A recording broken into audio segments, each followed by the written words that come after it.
anyway, I'm doing great. Yeah. So I'm really good. This is certainly I have to go with the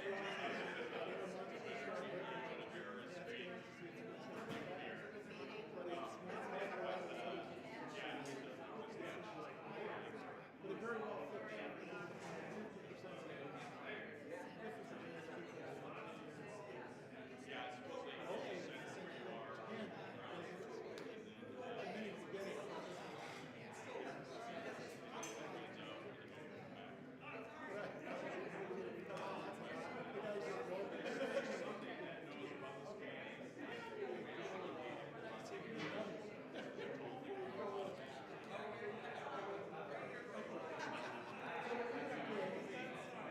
What's that?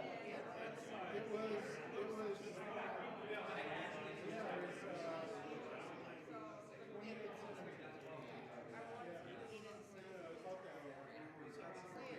yeah, that's how long so you're testing for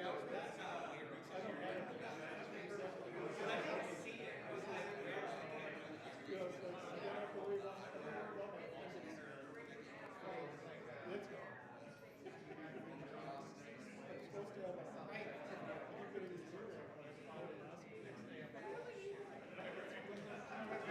I'm like, oh, right. I missed it.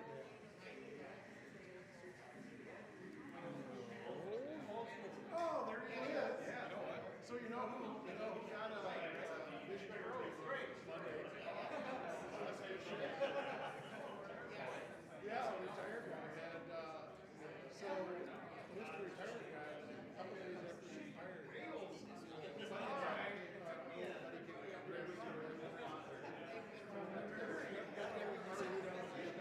yeah. And he said he was retired. And I said, and the next day, we were at his house.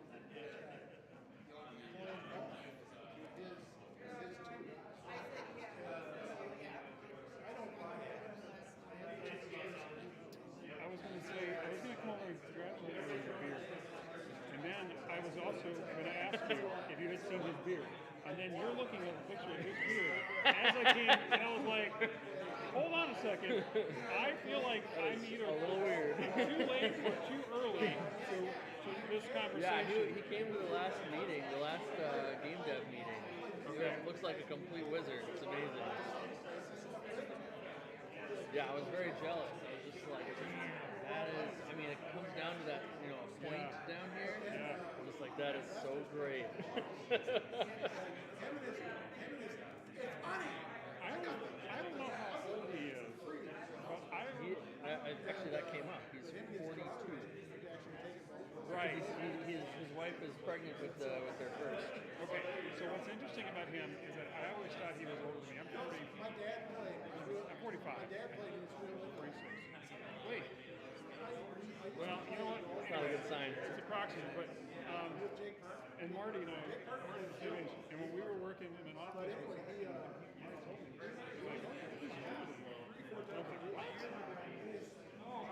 yeah, we're looking at a picture of Zach Johnson with his wizard beard. And I remember when we were sharing that office together and we were talking about him, and you made a comment at one point, you're like, I think he's younger than me. Oh yeah, I was like, really? 100%. But I don't know why, I just thought he was he's like, I want to say he's like 4 or 5 or something. yeah.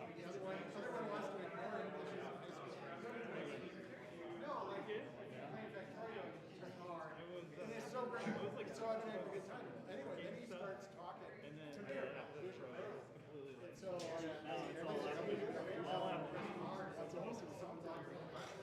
That's right. We got audio coming through the lab. Cool. All right, we're going to get started here pretty soon. If everyone could take their seats. I told him it was okay.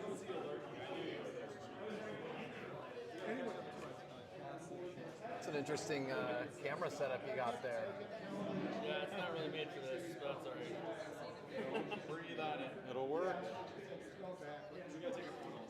No, that'd be great. I'd love to do that.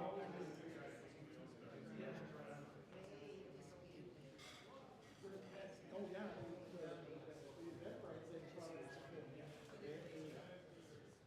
All right, we're going to get started. Welcome to REM 5, everyone. MNVR meetup for IGDA Twin Cities. My name is Matt Foreman. I am a VR game developer. I actually used to work here. I don't anymore, but they still let me keep the key. I actually work at a different game studio now, working on a game called Neolithic Dawn.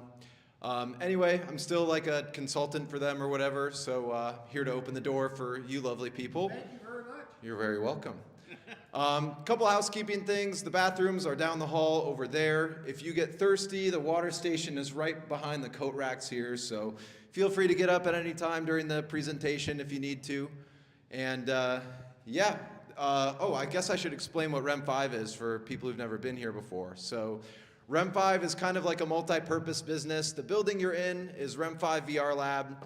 On the weekends, it's like a Topgolf for VR. You can see all the pods back there. You can kind of rent them out for an hour or two with your friends, play VR games and whatever. And REM 5 also hosts a lot of different events, like corporate events, birthday parties, whatever else. You can actually rent out the whole place and throw a big party if you really want to. The other side of REM 5's business is REM 5 Studios, and that's like software development, VR. The team's actually over in London right now helping with a VR 360 experience about polio eradication in Africa. And then a third facet of REM 5 is REM 5 for Good. So that's working with like charitable businesses and things like that, using technology for good and educating students and things like that. But yeah, without further ado, I'll turn it over to Zach here. Thanks, Matt. Welcome. A lot of new faces here. I think we got Apple to thank for that. Who's never been to a VR HCI meeting? All right, like half the room. That's awesome. Yeah, well, we're talking about Apple. Who has purchased a $4,000 headset? Personally or through work? Yep. And who has just gone to the Apple store and tried it for free? Well, all the rest of you, go to the Apple store. Oh, actually, get on your phone, make a reservation, go to the Apple store. It's super slick, takes a half an hour. It's pretty neat. Yeah, so you are at MNVR and HCI. We are kind of a, I guess, offshoot of IGDA TC, International Game Developer Association Twin Cities, which is part of IGDA International. And this is what we're doing today. And we have a variety of meetings. If you have any issues, get in touch, let us know. We want to be open to everyone, and we realize it's not necessarily easy to talk in person, so hop on the website and let us know if you have any issues. We are an entirely volunteer organization. That is the current board. And all of you people that have been around for a while and are on the Discord already, reminder to vote. We're going to get a couple more new folks on the board next month. Actually, I think I have a slide for that. And then we have additional volunteers to help with all the events, and some even just online because they live a little farther outside of the Twin Cities. If you do game development and if you do join the IGDA, just mention our chapter. There's a little bit of benefits for us that comes back. And here's our regular schedule. So we've taken over all the Wednesdays. You're at fourth Wednesday, MNVR and HCI. Our long-standing meeting is the game dev meeting on the second Wednesday of every month. And then the more recent ones are first Wednesday, that's board games generally. Devs play games at the Nerdery, at the new, semi-new building near Southdale. And then Twin Cities Playtest is a great way to get some feedback on your work-in-progress games, whether they're video games, board games, or what have you. And on the bottom of all these slides, you can see our Discord. That's kind of the new main spot to get in touch with folks. And then we have a couple of special interest groups, Women in Games and POC Get Together that are running every month. And those are more social. The content kind of varies a little bit, but there's generally some sort of board game or party game going on. On Discord, if you are making something and you don't want to run your own server and keep the bad kids away, you can get on our server and get your own channel. And that's kind of a best of both worlds to just post some stuff and point people at it. And that was very fast. We are now to plugs. I didn't have anybody officially registered to do this, but informally, Scott wants to say something. Here you go, Scott. If you haven't been on the Discord and looked at the general, there was an article in the Star Tribune about the Global Game Jam, about the IGTC participating in the Global Game Jam. Cool. They went and sat through a rundown, sort of like we did at the IGDA meeting this month at Noble Robot. And reporter sat through it and saw a bunch of the games and wrote about it, and a whole bunch of people that we know were quoted, and there's some pictures taken. And it's online and in this thing they call a newspaper, which is this piece of paper that they put out. It was in the newspaper today, but it's online too. Thanks. And then anybody else, any random things, game related, VR related, not related at all, but local that you want to talk about for the group? Gone. IGDA TC has announcements. That's our group. Elections. So, like I mentioned, this isn't a great slide. So, oops. Yep. Yeah. Peter's leaving. Yep. He's not leaving. He's just getting off the board because he's got to work nights and stuff. I can respect that. Yeah, because he did it. But if you haven't voted, or if you have voted and you want to change your mind, because of something I say tonight, get on there and vote or change your vote. It's just limited to our Discord attendees. The nominations are done, I think. They are, yep. Yep, and as of the second Wednesday, so our next main game dev meeting, whatever date that is, that'll be the final night to vote. You can still vote like at the meeting. Yeah. If for some reason you're paranoid about Discord and internets, you can vote on a piece of paper completely anonymously by showing up. But much easier to use Discord. Swag. So we got some. It's priced higher because it's a kind of a donation to the group. But if you've ever wanted a shirt, or actually I just saw now we have a throw pillow. That is the place to get it. Merch IGDA TC. Oop, too far. What slide is that? How do I back up, Carl? Carl, how do I back up? There it is. Yep. All right, that's too far. That's an old slide. That's an old slide. It is. There's supposed to be a blank one there that says time for a presentation. So we've got two topics tonight. Actually, let's just skip past that because there's one more slide that I haven't seen yet that I know I put in here. There you go. Huh. All right. Presentation.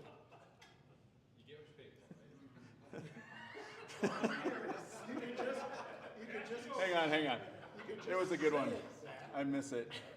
It was a good one. Let me just scroll and see. There it is. I goofed. I missed our 10-year anniversary, which was last September, 2023. And we come from very humble beginnings. I was ready to buy Palmer Lucky's Solder Yourself VR headset off of some bulletin board system for $500-600. So when it became a Kickstarter and Gabe Newell showed up on it and John Carmack, I'm like, okay, this is the best thing ever. Must start up the user group when they ship, it's just so that there's one place for everybody to congregate. And I did 10 years ago. This is the second meeting when there was actually a few headsets in people's hands. And if you've never seen this level of gear, this is an Oculus DK1. It didn't do position tracking on its own. So when it finally did ship, I rushed home to my house and put it on my face and got sick in literally under a minute and couldn't do it anymore for the rest of the night. But if you added on other things that could track position, there was this failed game controller called the Razer Hydra that was magnetic. This is a magnetic emitter. Robbie's got one in his hand and the other one's in a fanny pack strapped to his chest, which shifted around, and that, of course, would adjust your position in VR and make you sick. But Tell the story about Ty falling over. oh yeah. So one of the big problems with VR still today, for a lot of people, when you move around with the joystick, like that is just not right for your brain to process. And it varies what affects people. Sometimes it's movement, sometimes it's going up or downstairs.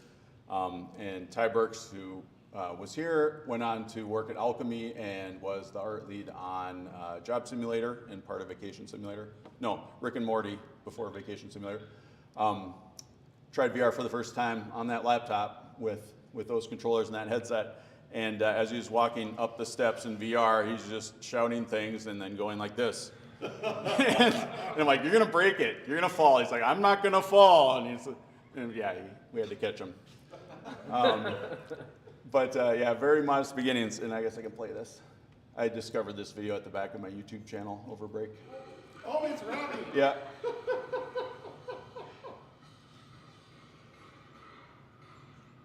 But yeah, very.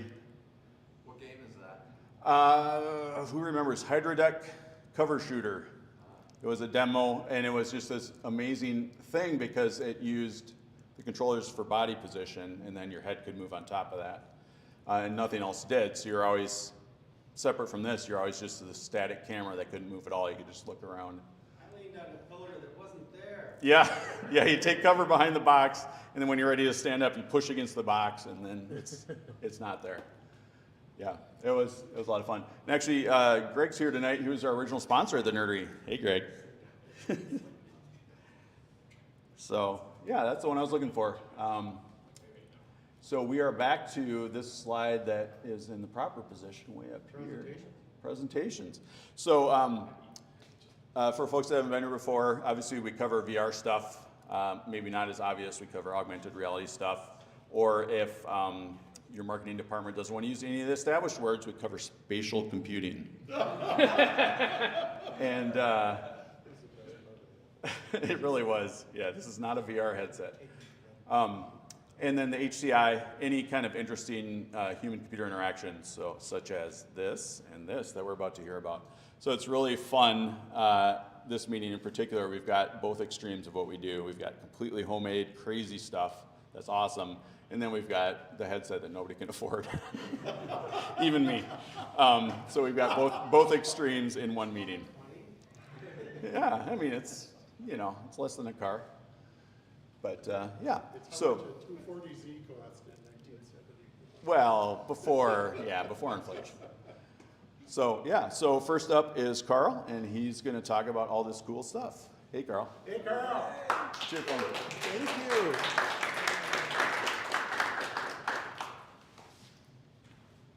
All right, I'm going to close down one window and turn on the other window here. Let's see if I can do this. I lost the mouse. There it is. All right, so thanks for coming, everybody. My name is Carl Cayley, and I'm going to be talking today about creating custom controllers. This is a bit of my development process, going through an MFA, so I'll be sharing a little bit of reflections on the process, as well as some insights that I learned along the way. My full-time job, I teach game design development at UW Stout, and I teach. I've been there for 8 years now, and it's a blast. It's great.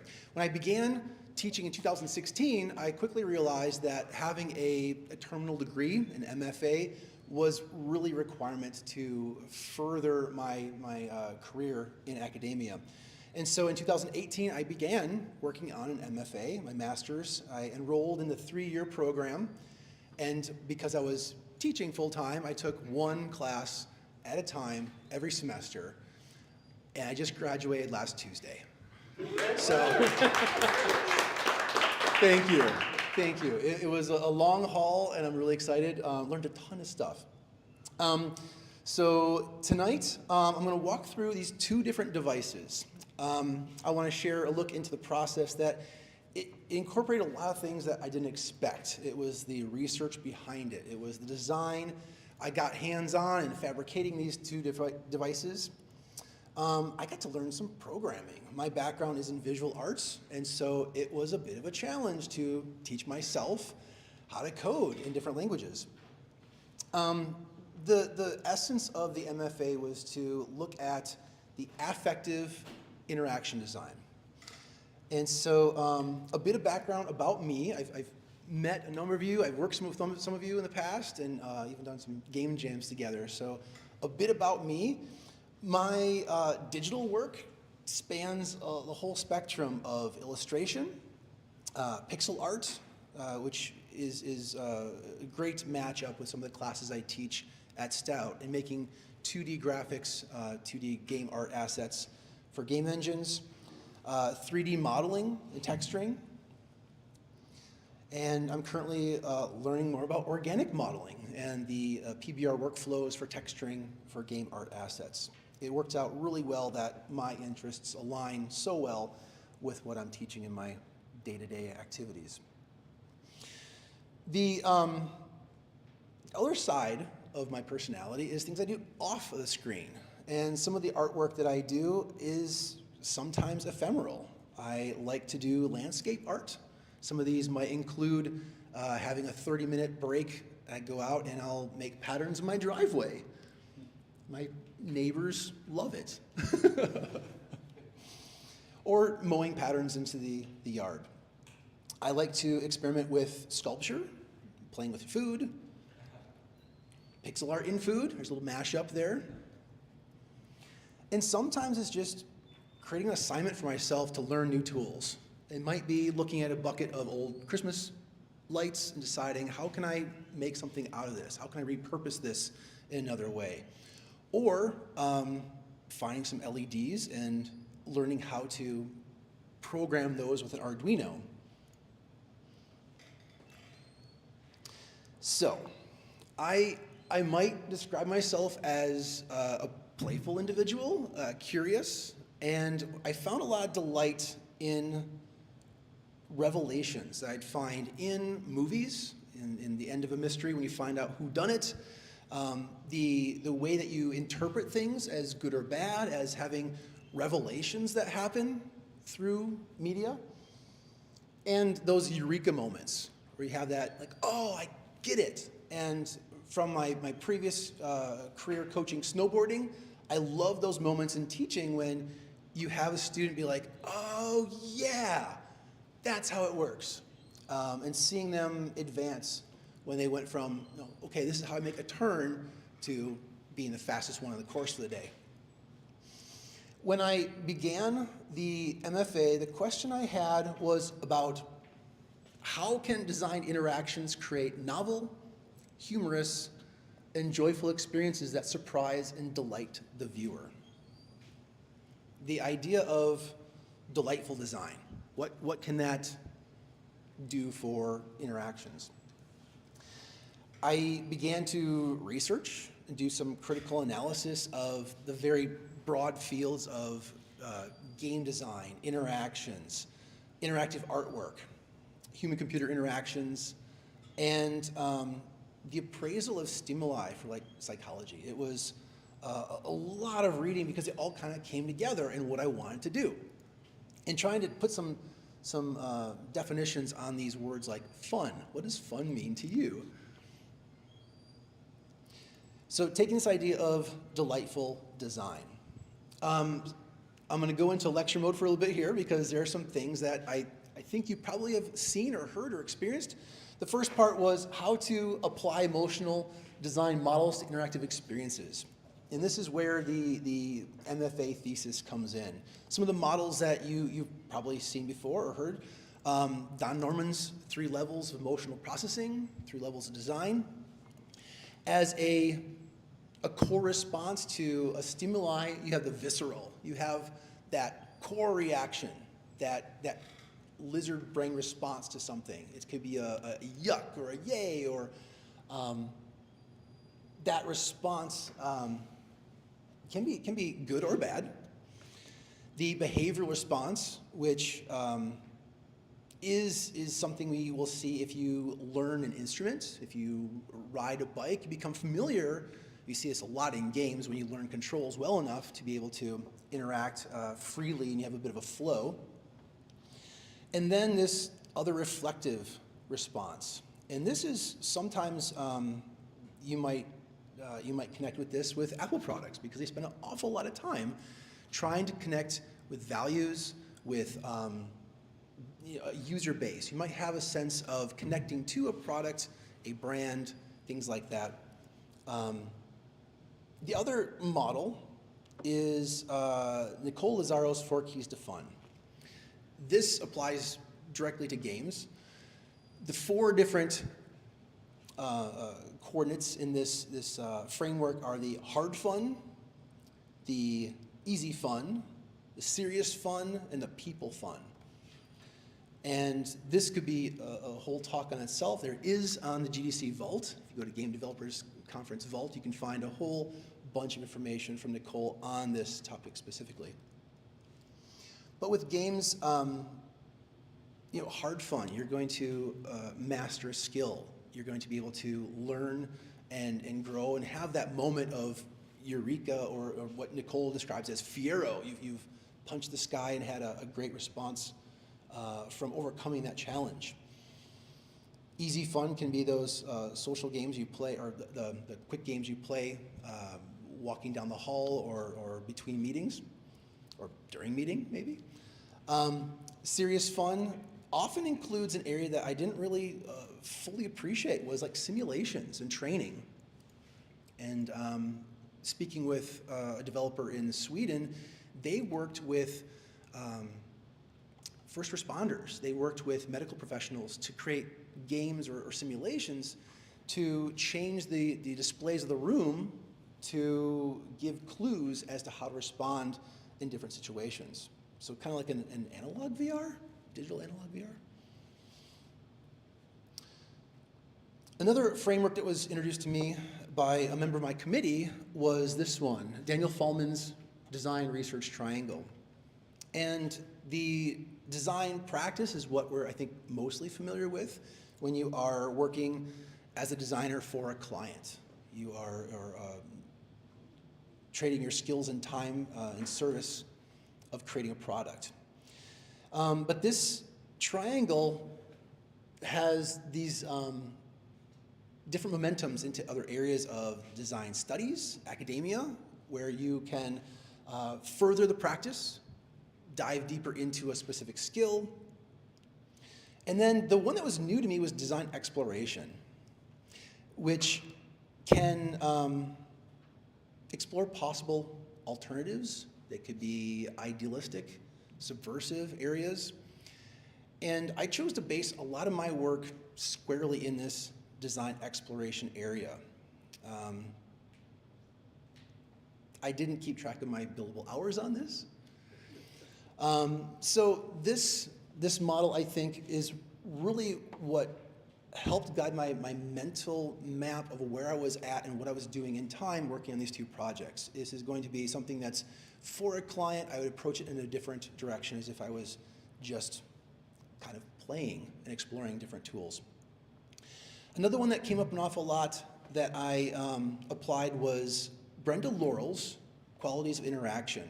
Brenda Laurel has a ton of work about and research about media. And in this particular one, going back to the 86 and early 90s, it talks about how to measure different types of interactivities with frequency. How many times are you interacting? How many times is there input? Is it clicks or glances or movements? The range of these interactions. Maybe it's a click and drag, and it's going to feel a lot differently than just a single click. And then the significance. What is the significance to the game, to the experience, and then also beyond into life?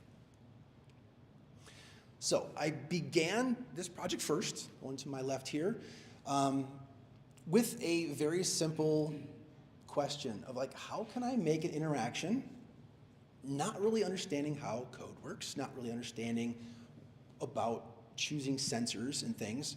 So I had to keep the scope a little bit small. I started with this idea of a dial. And I kind of pondered about different types of dials, old TV dials that had different steps between them. Other dials in the car would be fluid and smooth. I knew I had about 14 weeks to finish this, so I was working on a bit of a schedule. I ended up doing some iteration, and here's my cave drawings. These are things that I put together really quickly, getting out as many ideas as I possibly could to see what it might look like. This helped me to see what the end experience was going to be like. And also wondering, like, how can I maybe make it a greater range of activity by branching, having decision trees that would move from one graphic to another. All these different ideas came together, and it kept having a similar theme. It looks like a giant ball bearing. Cool. I enjoyed what I saw in this because it didn't have a center hub. It didn't have, did I lose it?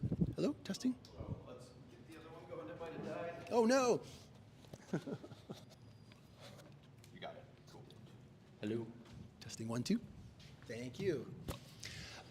It was kind of surprising and delightful. The lack of the center hub was appealing to me, also because it eliminated some of the safety concerns I had of people getting their fingers pinched in like a bicycle hub, which was my first go-to idea.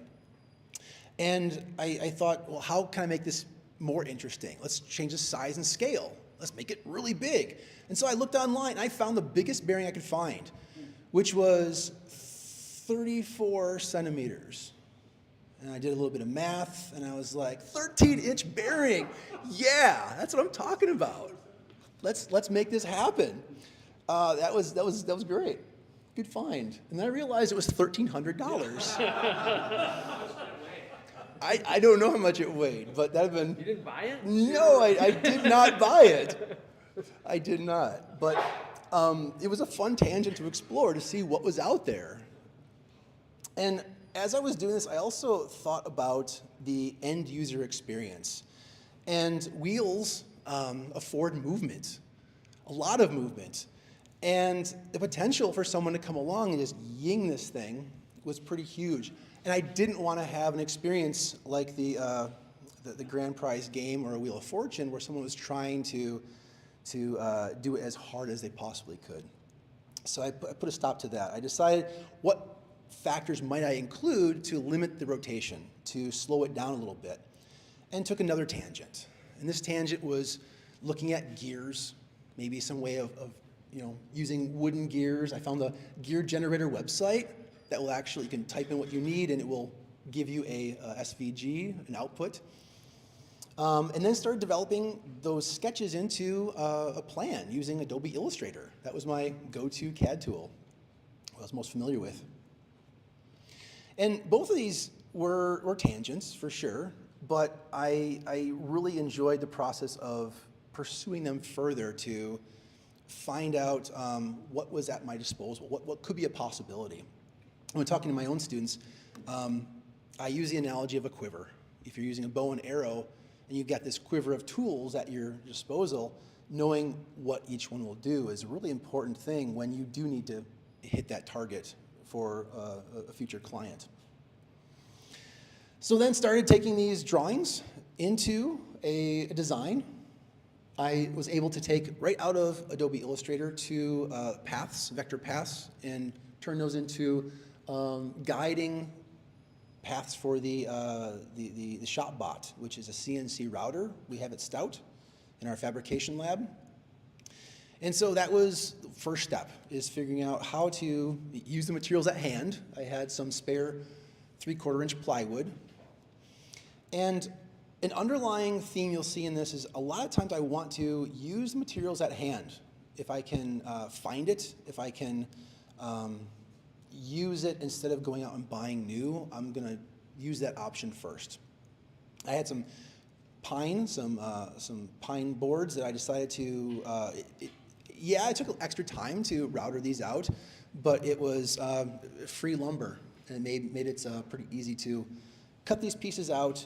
I used every single vise I had at my disposal, had some snowboard vices in here, to glue them together. And whenever it's possible to add new tools to your workflows, I recommend it. Things that, like a drill press will aid in your ability to make things go smoother. So often I've tried to get by with tools that were not very functional, and it makes you a little creative in troubleshooting and problem solving, but doesn't always work as smoothly. So early tests gave I think, fitting resistance and a pleasing rolling sound to this. Let's see if you can hear it.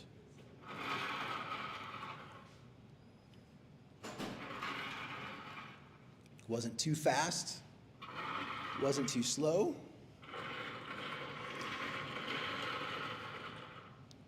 And you can see in this photo, I've got the center disc attached to an HD television mount. The mount is hooked onto a wooden shelf that's in my laundry room. The rolling sound would filter up through the floor to the room upstairs, the dining room. And so I had some very patient family members. My kids came down one day, and I returned. They added the thunder wheel, give it a spin, because upstairs it sounded like thunder. And so, yeah, not all of us have pristine laboratories to conduct our experiments. And so I'm very grateful for my family for being patient for me. During the peak of production, it got kind of nuts in there with soldering and programming and everything like that. So, meanwhile, I was learning how to select different components and how to measure the rotations. I found these light sensors online, and I read about the idea of a rotary encoder. It looked kind of like this. I got a little demo here because I'm a teacher, right? And in this example, of our YouTube friends online, the way it works is that there's 4 different states. And as it moves through these states, you're going to have lights that are both off, they are on and off, they're on, and they are off and on. And through the code, this encoder wheel, I went through multiple iterations, I'll share them all with you. A large format print with black and white. There was a cutout of cardboard with a utility knife. Then I upped it to laser cutting. Thank you, Kirsten, for getting me in. I think I was one of the first people to use the laser cutter at Stout. And then finally, one with a wood laser cut. And yeah, I purchased a pack of light sensors that were rated well. I didn't really know what they really entailed until I read more of the design information about it. But I got into brushing up on Ohm's law and power requirements and a little bit of this thing called I2C, which some of you might be familiar with. Yeah, and so that's the basis of how that worked. Special thanks out to Dr. Tyler Thomas. I was doing this as a independent study, and he was super helpful along the way. My friend Bob, who's here tonight, who pointed me in the right directions for different components. And also Christopher Laws, who had a library for Arduino. Jumping into the hardware components, I got to learn how to solder. And then when this was put together, it was a mount that could be removed. The lights would then shine through this rotating disc onto these light sensors. And here is a early prototype. And the GIF doesn't have the audio of me shouting, "Yes, it works." It was very much a moment of validation for me. Here's the next version with wood and a little bit of stain to make it look pretty. All right, so meanwhile, I'm learning processing. I'm learning to code. The processing language is kind of a JavaScript-based type of language, from what I understand. I was introduced to it in 2016 and then ended up going through the Solo Learn series on JavaScript and C# and Python, I think. And this was partly for my own research, but also partly to support students in my game design classes for computer science. And the students that I primarily teach are the BFA students for art, but we have collaborations and multidisciplinary classes as well. So by doing this the long way around, I saw patterns. I was able to appreciate how to get some of these things to do what I wanted. Pondering on circles, not pandering, pondering on the idea of circles because it was a giant bearing. Looking at my childhood gears, the idea of the spirograph came up. And so I started to figure out what makes a spirograph tick. And I got to these hypotrochoids. And I didn't do so hot in math class. Geometry was great, but other things were kind of challenging. And so it took a little bit to figure out like what's happening here. Sometimes just cutting out paper and trying to figure out how to make these items work.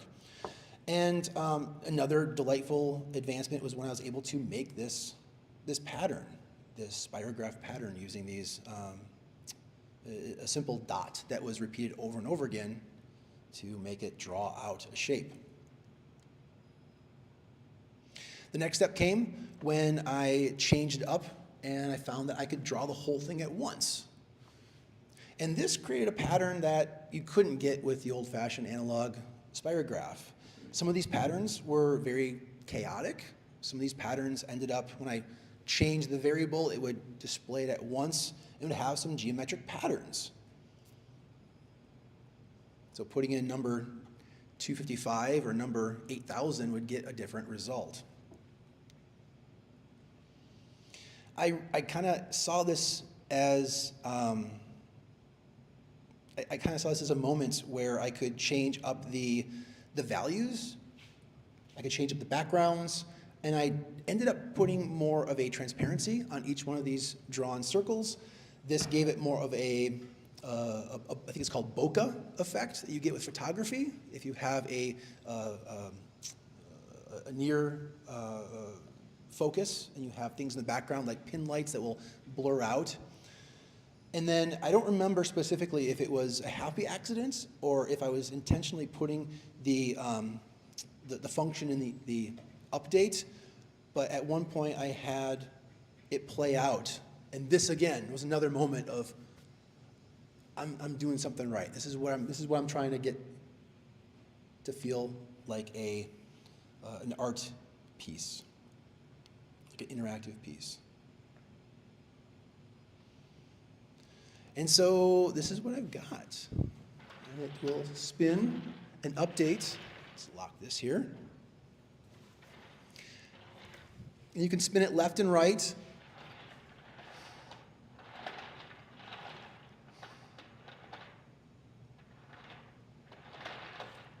Anybody want to give it a try? You're welcome to. Come on, Scott. My leg still works. I'm gonna try it. Yeah. So any questions about Where'd you get this cool stand? Facebook Marketplace? From where? Facebook Marketplace. I had to drive about 2 hours to get it, but it was so worth it. What's your angular resolution? What's your angular resolution?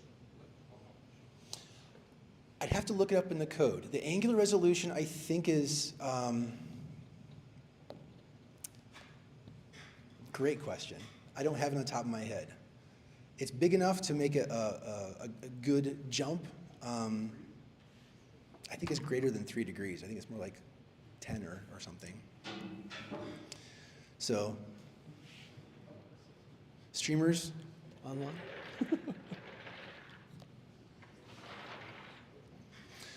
It's all powered by an Arduino Nano. I don't know if I mentioned that or not. Yeah. Very, very cool. Awesome.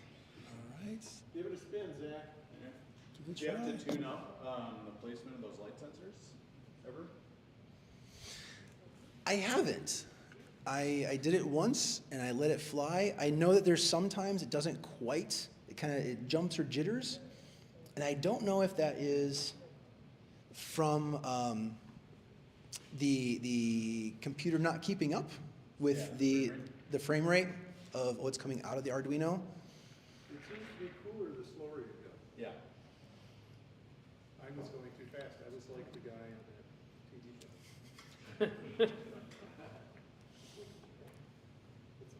I lost. By going between the different modes outlined from design practice, design studies, and design exploration, you start to think in this process, so like how could I install this in a museum? How could I Yeah, can we rotate a little bit? For the, Rotate it, you know, rotate it. this one's locked, here we go. Thank you. And so you could see with a little bit of adjustment, it could be used to teach people about hypotrochoids or rotations but when I first had this idea, I think people learn about hypotrochoids. I don't know. I took 3 years of math in school. I never learned about hypotrochoids. That's all the more reason to have it. What's that? Yeah, Corner of the world, yeah. yeah, I think you found your niche. But so many times it's like it's a giant wheel, you want to turn it into a pirate ship. And so that too could be another example of, you know, a unique controller for a game experience. And it'd be fun to be very, very large, like if this was flat and a down projector that's around you. Like that's Science Museum quality right there. Yep.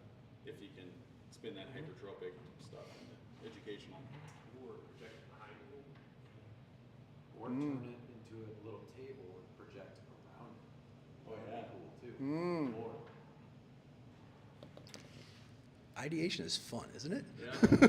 I think it should be like a sci-fi lock on a door. Sci-fi lock, You gotta rotate that thing around and make the right pattern. push it in. How many Yeah. times you spin it before it repeats? Good question. I did present this at our Stout Game Expo, which plug, it's going to be May 2nd, I think Thursday, May 2nd, out at Stout, and it's a showcase of all the different levels of games. When I presented it there, I had it running without the controller. I had it on a laptop just spinning, and it was over an hour. It was maybe 2 hours or so before it looped around. Oh, wow. And it started, like you can see on here, it started with one, and it just eventually it expanded out into a circle, and then you get the patterns.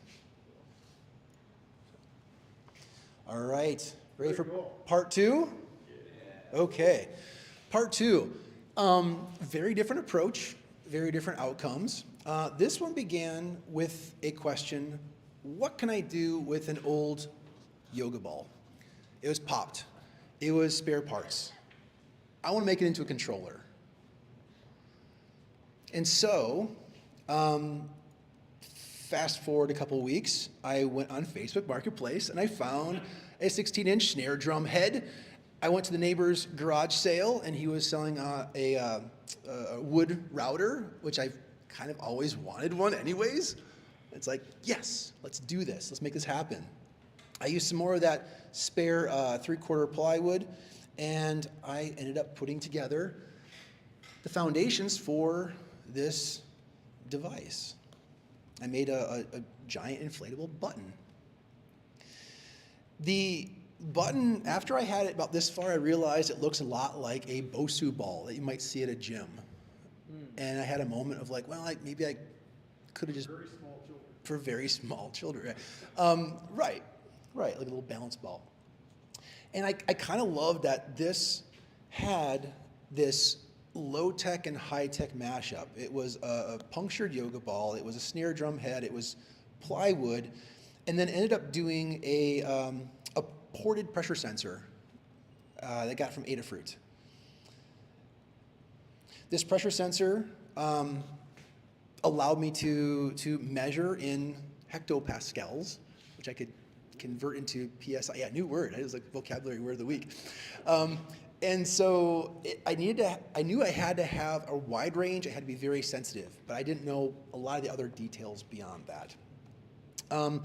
I needed to have a way of getting this into the device. It was kind of a sad moment when I drilled into it and like, okay, now this is the time to to let the air out. My local bike shop guy, Brendan, shout out to him for giving me a couple of punctured bike tires. I had these Presta valves that I could use to create a valve into the device. And so underneath it, there is this little recess. There is in one of the devices, there is a valve that I can put or remove air from the device. Now, unlike the first one, which spent an awful lot of time of just ideating what it was I wanted to make, this one I kind of ran out of time, and I just decided to pick the first thing that came to my mind, which was a frog. I thought, why not? So I modeled up this 3D frog using Maya, and using blend shapes, you could essentially morph between these two different sets of polygons. Here's some early tests, and super pleased when I could use a slider to change it between the 0 and 100% to have this frog air sac just fill up. No, I didn't use the wheel for that. I never thought about that until, that's a great idea. Combine them. And so around Christmas time, I think it was, I got it to actually function.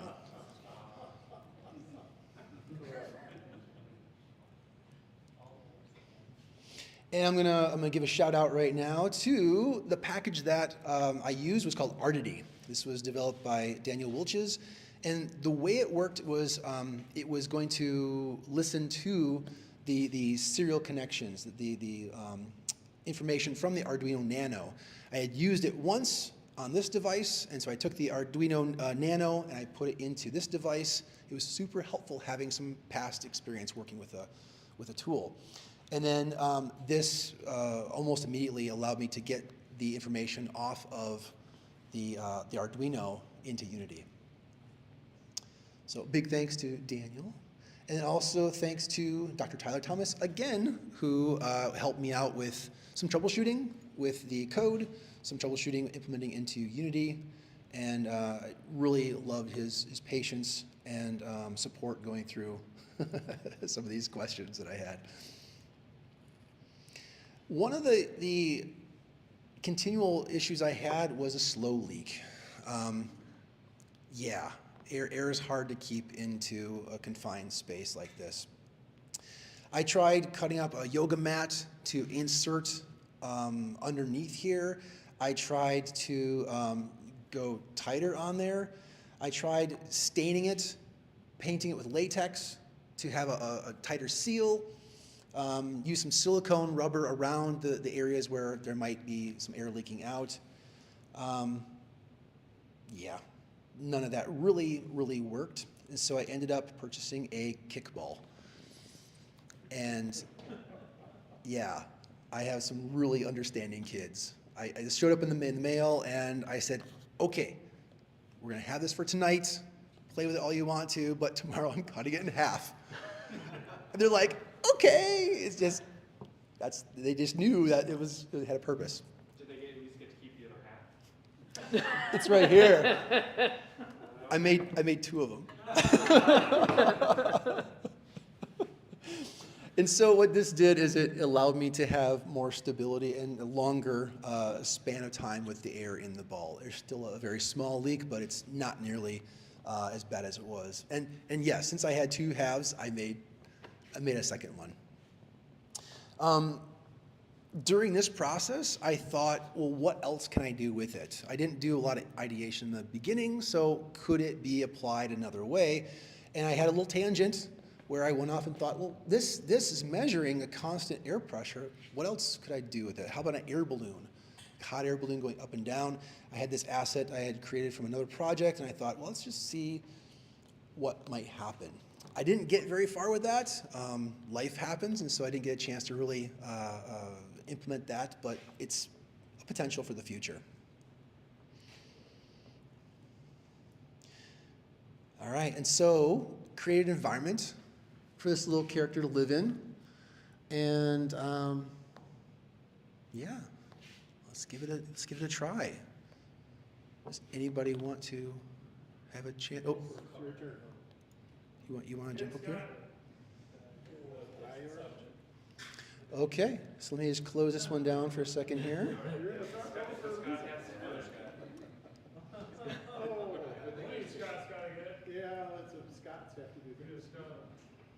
All right, let's hit play on this one and wait for it. It worked earlier. How do you get everything in the interface to go red? Talent.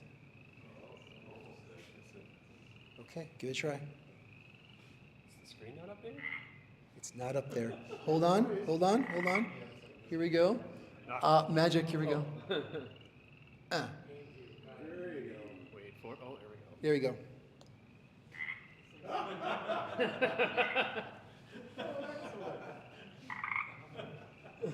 And he's smiling right now, so I think that's a successful sign of adding joy and delight to it. I didn't name it. I haven't named.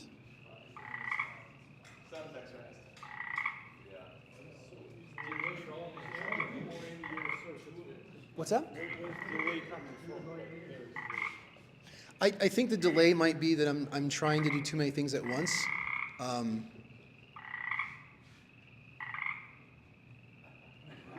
It might be that it's going through a streamer too up to the TV, so it might be a delay there. Anybody else want to try? Yeah.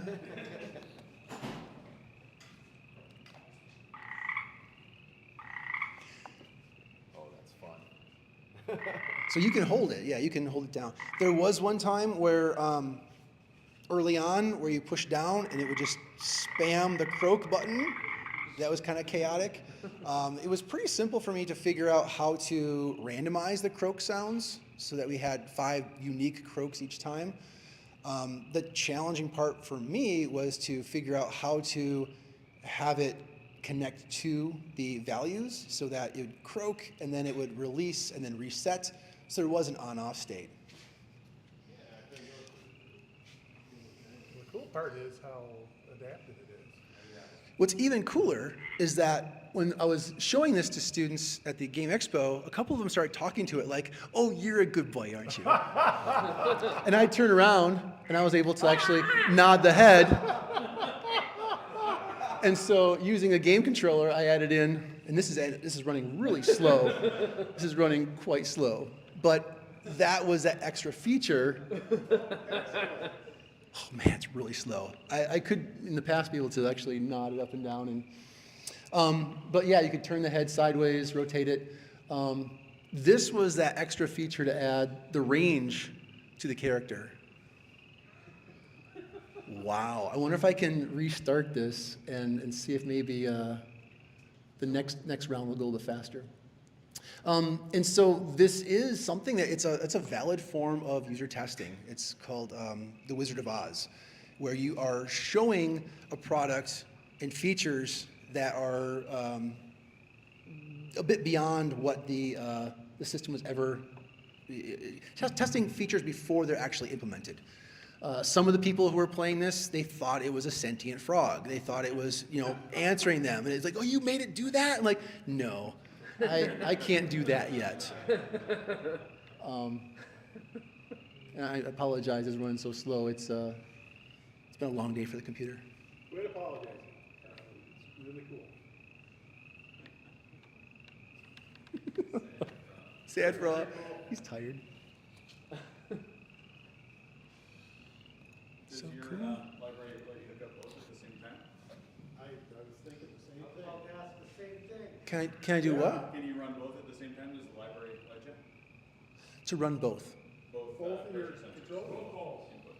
I haven't tried that. It would have to be through the COM 4 port and the COM 5 port at the same time. I didn't set that up. But yeah, that's. I don't know if this is what Zach's thinking of, but really I'm thinking on the floor, 2 frogs, a foot on each ball. Just- This is a man who's VR'd on a trampoline. But very, very cool. And immediately I thought that was what it was for, was feet. For feet. Picture of it in your preview. Okay. I was actually thinking of pitch shift with your other hand. Yeah. Techno frog. I'd love to play pong with somebody that you have to like push the ball on. Right. Well, that was because it's so cool. It is. You did a good job of being adaptive, of being, you push halfway down and it only goes halfway. CPR. Yeah. That's one of the ideas I thought of. Yeah, is it staying alive? Yeah. If you need another suggestion where to go with it, you can make a VR experience. You look near the frog and you strap it on the person's chest. Strap it on their chest and use it. Right. Just think about it. Right. Well, cool. Thanks so much for letting me share the process and everything.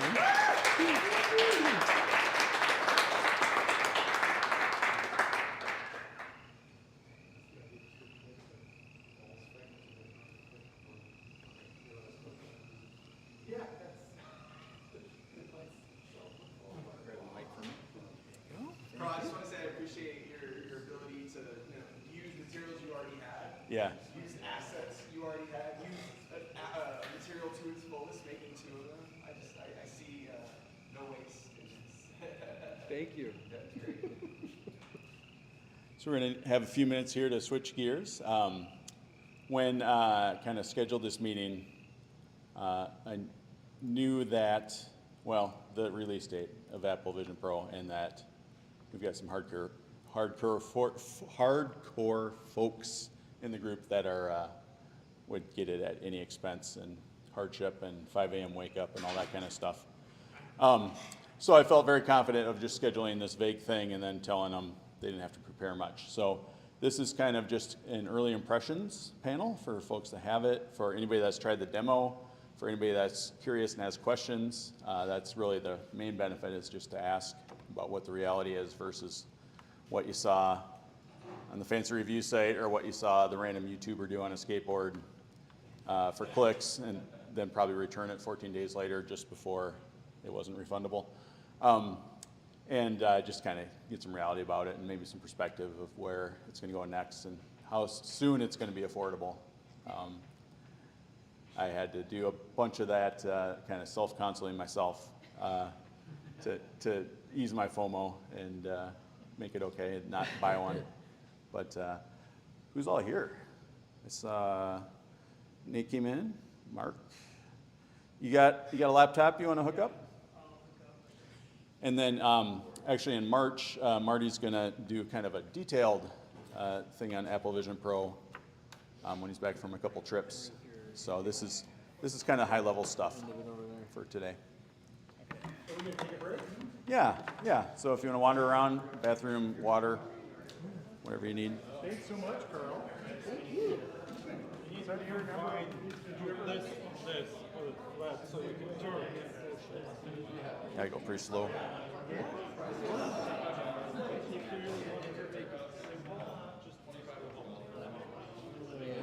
I've got a rotary player too, And it's hard to tell frame rate from how far apart the positions are. Yep, exactly.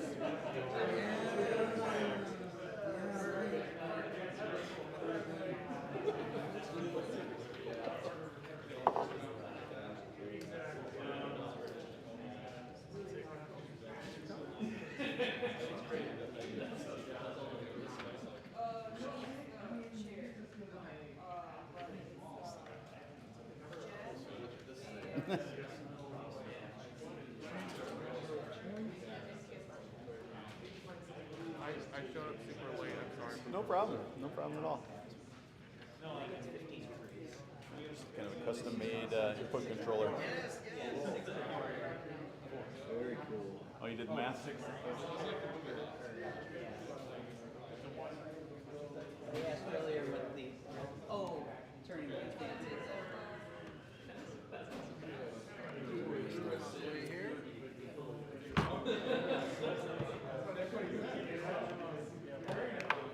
I'll pinch my finger. Feels like Carl, what are the little wheels on the inside? Like for furniture? These are those little rollers? I just found some wheels on Amazon. Yeah. And I was like, this is the size I need, and I don't know. I don't know what those are actually for. Yeah. What does the light do? Is it reading the light? The light's going through the gaps. And so you can see the light sensors. Move further along the track.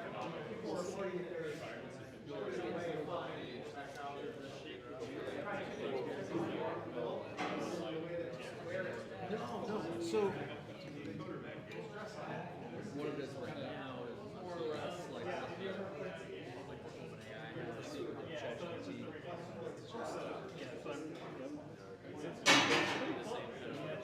Did you do anything to get the Mac going? I don't know if it's easy to, if we can charge it or whatever, but Do you remember if the this still works. yeah, so we could use it for questions. Yeah. Okay. It's just that it won't come through here. Okay. And then what about getting Marty's laptop going? You gotta do anything? Replug. We should. Maybe it's asleep. We should. There you go. Be okay. There it is. Yeah. Okay. Good. See, Matt? See, Zach, it's not that bad. It isn't. Do you guys want to stand or sit behind the desk, or what are you thinking? Yeah, I gotta set yourself wherever. All I could have just. We got I three. want to be able to escape because I'll demo with the headset on. Okay. So we can maybe move you to the end. Yeah, let me sit on the end. Okay. Otherwise it doesn't matter. If we got one more tall chair, that would. Yeah, that'd be perfect. I guess behind. Yeah. Maybe this was our Well, so this is our camera. I guess. Yeah, clear a little space here.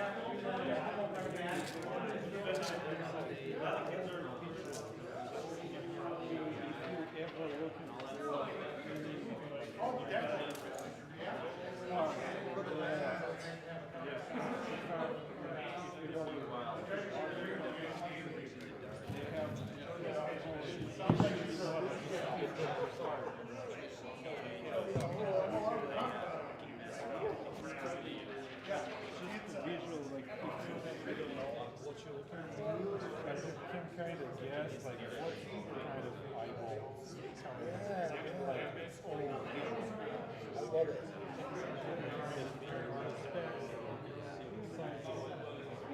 Because the hardest thing is just yeah. And you can just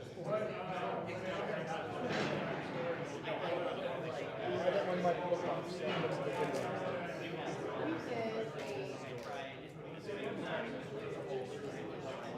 We're gonna put the. Yeah, I'm gonna try to get out of the way here. Yeah, no problem. No rush. Just put this behind you.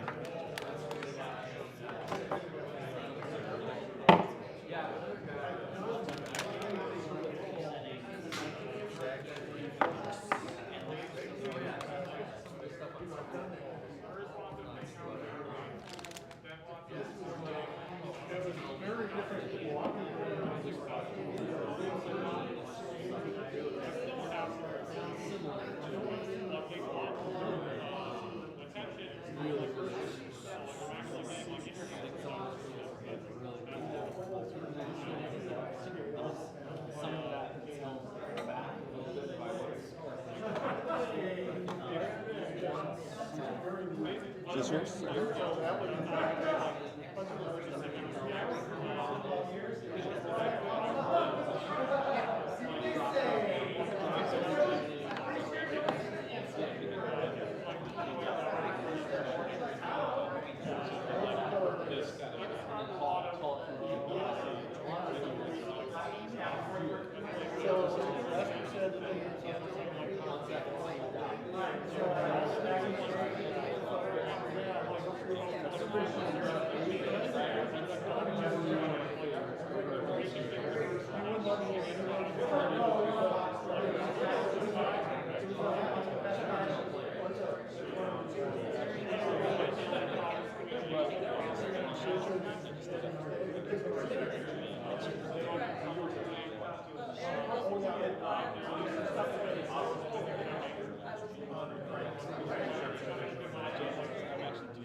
question is like when to like break it out, right? Now. Well, Now. do we want to watch? There's a video. Are we going to discuss, or do you want to demo first? Yeah, I think we'll probably maybe show it off first, if that makes any sense. Yeah. And I can kind of describe it a little bit. Still on. Yeah, is it warm? That's not good. Yeah, I feel it. Yeah. That's not good. There's not going to be any battery. Oh. What do you need? Hours. What do you need to plug in? Well, just a wall socket. That's not supposed to be like that. It's a heater. I just Bonus. bought like Zippo's power bank, which is the warm bank. It can be a heater for 8 hours. How much battery do you have? What's it say? There's some blurry eyes in there.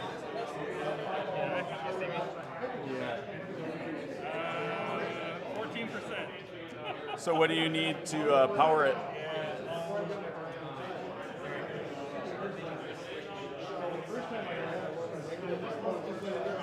Oh, good.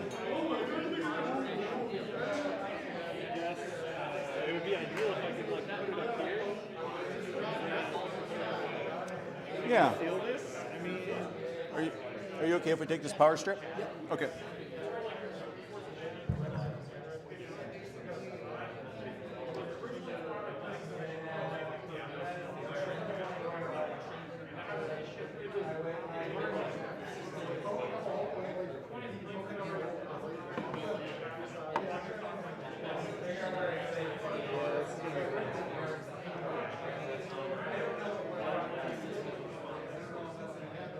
Did you buy the insurance? no, I did not. Everything's fine. Everything's fine.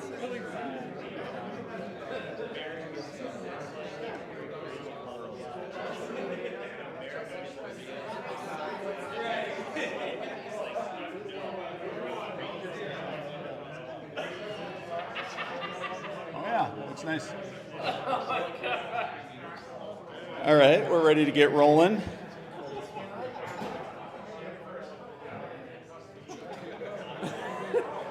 Looking good, Marty. Nerd. There we go.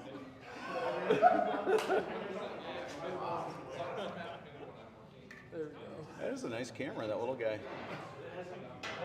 Oh, that's cool. So I think we're going to assemble other owners back there.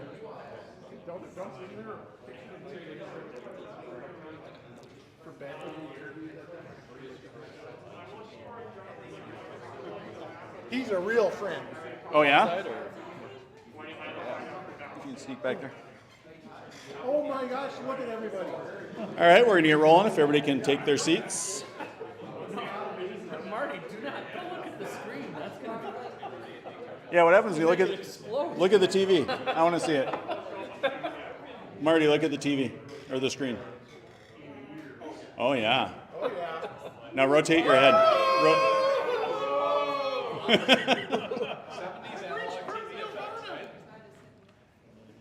So we are going to get rolling. Like I said, this is just kind of informal, just kind of early impressions. I can speak for these guys. Every one of them is planning to do just some development with this thing. But it'd also be great to hear from each of you what you think about development, but also like what non-development things you do with it, what you like the best, what you like the least, and maybe if there's any kind of surprising stuff, just to kind of get things rolling here. And who the heck are you? Guy with the headset. All right, my name's Martin Greider. I am an iOS developer primarily by day, which is probably the biggest reason that I'm excited about this thing. Because I'm essentially using the same tools that I use day in and day out for my day job, my work, to make stuff for this, which is really exciting. Now, I've also done some VR development in the past with Unity, and I'm going to be I'll just like pre-plug. I think Zach already mentioned I'm going to probably do a talk that like compares and contrasts a little bit how to make stuff for this versus like the past Unity VR work that I've done. So, and that not next month, but the month after, I think. March. Mark? Hey, I'm Mark Jensen at Space 150. Been around for a while. Zach, and the 10-year thing reminded me. We started talking 10 years ago after that project we did in 2014 on Valentine's Day. Yep. And we met, so man, it's crazy, it's been 10 years. For us, we're doing some work with it, some client work and some internal work just to understand it. And I think the interesting thing to me is, oh, we're seeing, this is the camera? All right, I didn't realize why you were staring at me so weird. Okay. I think the thing, there we go. You're an interesting anomaly in what I've seen in the VR space. If you're doing VR development for the last 10 years, you're on Windows and Android. And this is the exact opposite of that. And this device works really seamlessly if you are just all in the Apple ecosystem. You know, what you're doing right here in the streaming and sending files back and forth, that is just super seamless. It's just like another iPhone, Mac, whatever it is. The thing I think I'm most interested in is the power of this device. So we went out to Apple Labs and got a sense of that early. But what's interesting is when we're developing for the Quest, and Quest 3 is now our baseline, you know, we get a scene that maybe has hundreds of thousands of tries and stuff going on in there, so we really try to optimize it so you get a good frame rate and performance. So we spend a lot of time doing that. This is more like an M2 MacBook Pro type performance, so instead of hundreds of thousands, you get basically millions. So doing some test scenes with like 7, 9, 10, 12 million tries in the scene, that's just a thing that's really easy. So I think from that perspective, it's really interesting. I think it pushed forward a number of things, like it's the highest resolution screen ever, not the widest field of view, but the resolution's really good. The tracking and all that is really solid. The resolution of the screen, I think, is the thing that they've really touted. It's still, to me, not good enough to sit in front of a screen and work with it. You can do that, and you can see it. You can check your phone for messages, but it's not a thing I would do for any extended period of time. And I think they pitched it really as like an entertainment and productivity device. And the entertainment side of it is watching videos is what it's really good at. I don't do a ton of that.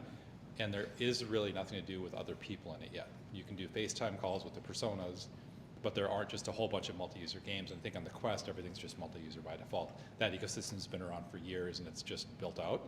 This is new. Apple doesn't experiment much in public, and it's cool to see them doing this with this thing, but you have to ship the first version before you get the next version and the next version. But it's interesting seeing how polarized this device is, right?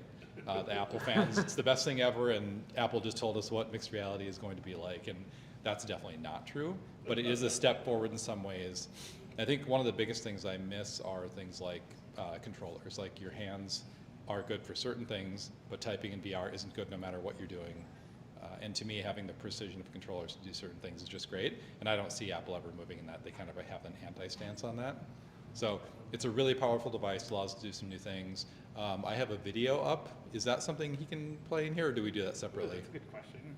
Yeah. Can you do your Mac screen mirroring thing? Yeah, I have to like. It might be better just to go full screen and switch that, but one thing like he mentioned is a lot of apps are really meant to be, it's really meant to be a stationary, it's really meant to be a stationary device.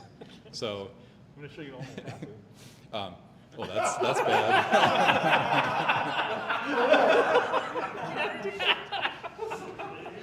That's so funny. Can't read that. You have disconnected, so your video is paused there. Now I can see your password. Yeah, well, I don't care if one person. Well, one thing is, it's definitely meant to be a stationary device, where you kind of put it on, and if you're in augmented reality mode, you can walk all you want as long as you can see what you're doing. But when you go into immersive mode, it really is a stationary thing. And you can walk, but anytime you get near something or someone, you'll be able to see through the immersive environment. It kind of breaks the illusion of that. So one thing we've been exploring is navigating through large spaces. And that's not a thing that I've really seen happen yet. So I've got a demo that shows that. Your screen mirroring looks like it is not working here. Something stop. Wait, you just said it's a stationary device and you're investigating walking through large spaces? Like by teleporting, like you're used to in VR. So in augmented reality mode, you can just walk forever, and you see people doing that down the street for the memes and the lols, like you said, Zach. But when you shut off to the outside world and go into like VR mode, there's not really much there. So we're kind of porting what we've done from the past into that. Okay. I've got a video there as he's bringing this back up. Maybe it's your turn. I've been talking too long here. For sure. Yeah, hey, I'm Nate Yorchuk. I mainly have been a Rails and server-side developer for a long time, and I bought the headset kind of to investigate some app development, some 3D apps. I've done some Vive development and stuff like that before. And I also thought it'd be really cool for the productivity aspect, having a nice big virtual monitor and being able to drag and drop all the apps, like I'm on Minority Report, tracking down some killers that have yet to kill. It'd be great.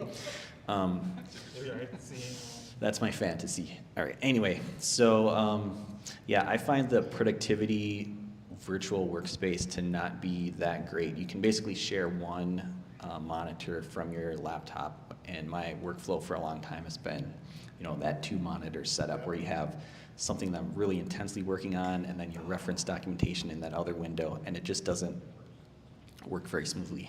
Question. So you can share one, like, it shows up in front of you as a virtual display? Yeah, so like, I don't know if Marty's gonna show this, but he can share his, or connect to his Mac, and then that entire laptop screen will show in front of you. The Mac goes black, the Mac goes black, and then. Right, but you can't pick like an arbitrary like screen size, like. You can adjust the screen size, but you can't, so like, on like on a MacBook, or depending on the ports in your video cards and stuff, you could have like 2 or 3 or 4 monitors up in front of you. You can't do something like that with the Vision yet. Well, I guess what I mean is you can't just say I want one that's twice as big or twice as wide, or like you don't get to pick that.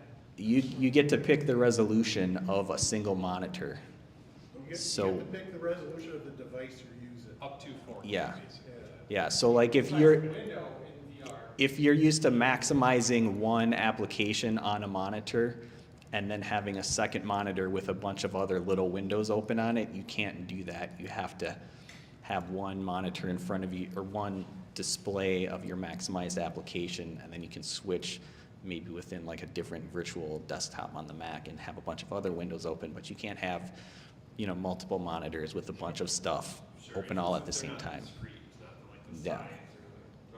But you can open up a bunch of different apps that are. You could like bring up a web browser as a second sort of monitor while you're working, right? You can bring up the Vision's web browser, but it's not the browser that's running on your laptop, which, you know, it's probably good enough for a lot of stuff. But and theoretically, you could have like a Google Drive open in a window that's one of the apps on the headset, and then also have your laptop. Yeah. So like a cool thing on the Mac, you're just looking at like a photo or something, and you're like, oh, I want to text this to somebody. You drag it over to the Messages app, drop it in, it gets texted to them. You drag it over to Slack or Discord or whatever, it gets uploaded there. But on the Vision, you know, if you're looking at a cool photo on the Vision and you want to Slack it to somebody, you have to actually open up the iPad compatible version of Slack on Vision, drag it into there, and you can do that. But you can't throw it back into your MacBook. Have any of you guys tried the third-party screen sharing stuff? No, for me. Yeah, I just saw that somebody launched a $20 app that'll let you stream multiple windows from your Mac. So it is possible if you pay the $20 or whatever. And supposedly if you're on good enough Wi-Fi, it's fine. Another limitation, annoyingly, is that I cannot share what you're seeing in the headset, what I'm seeing in the headset with my Mac, and also connect to it as a desktop. I just found that out actually trying it out earlier in prep for this, because it would be really cool to show you how seamless it is. It's like, basically I have my 4K monitor with me wherever I go now, which is awesome. Do you want to? Oh, sure. Yeah, so one thing we haven't seen a lot of and that we do a lot of is exploring larger spaces. So this is my house here, and what I'm doing is I'm starting up an app. You can see that's a real house in the real world, yep. And then I'm going to hit start here. We're going to go back a few decades.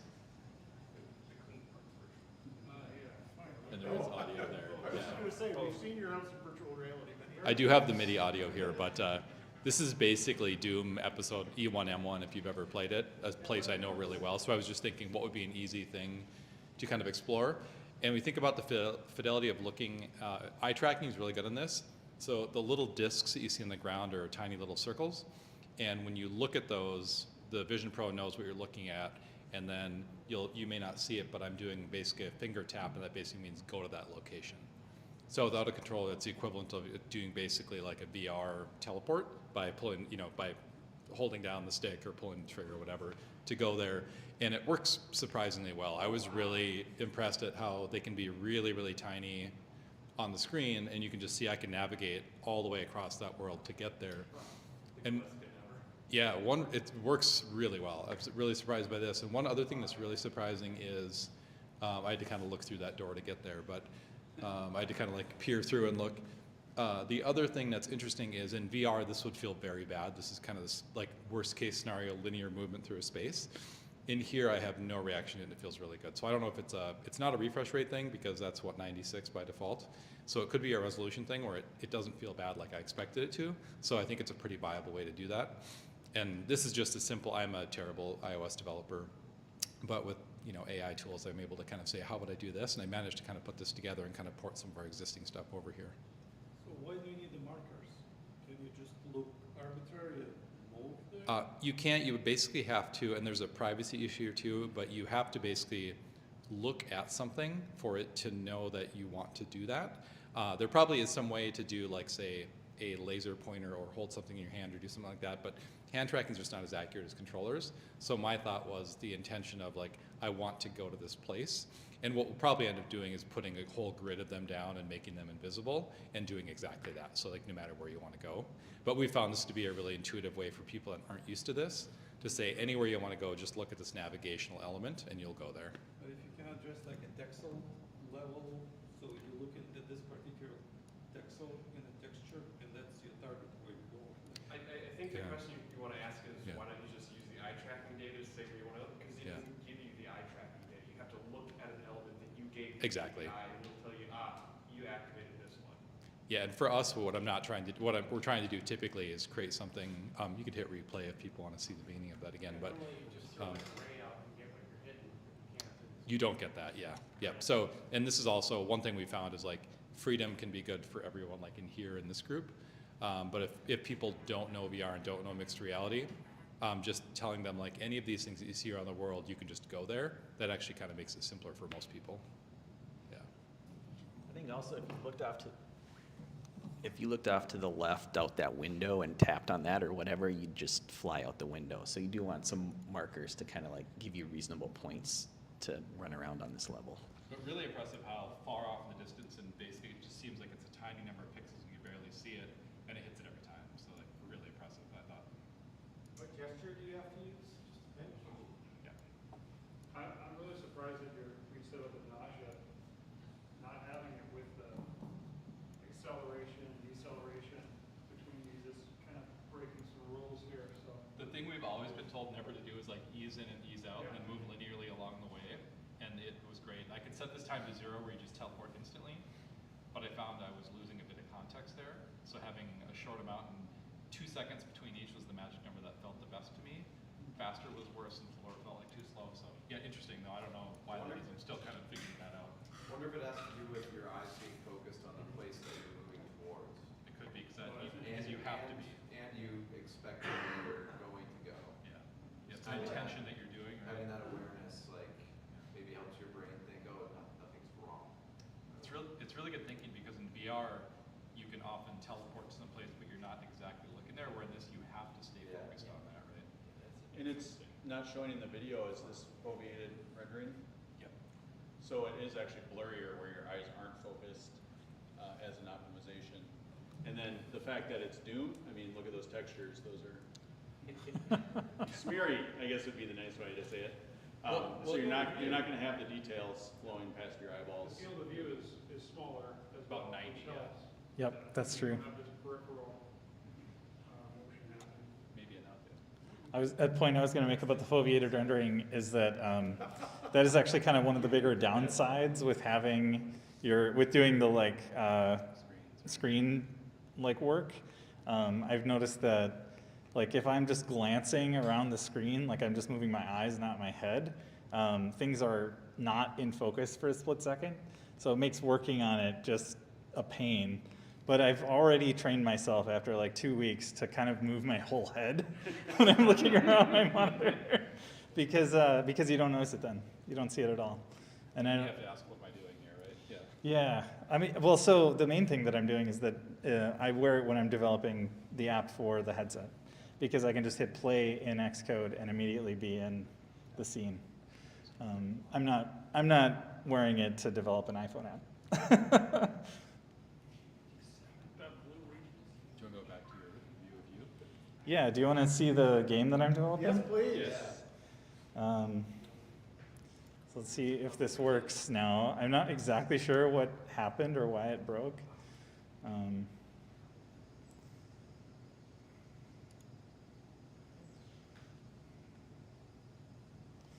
Oh, I pressed the wrong thing, so now I'm looking at my MacBook. Sorry. The icons are like right next to each other.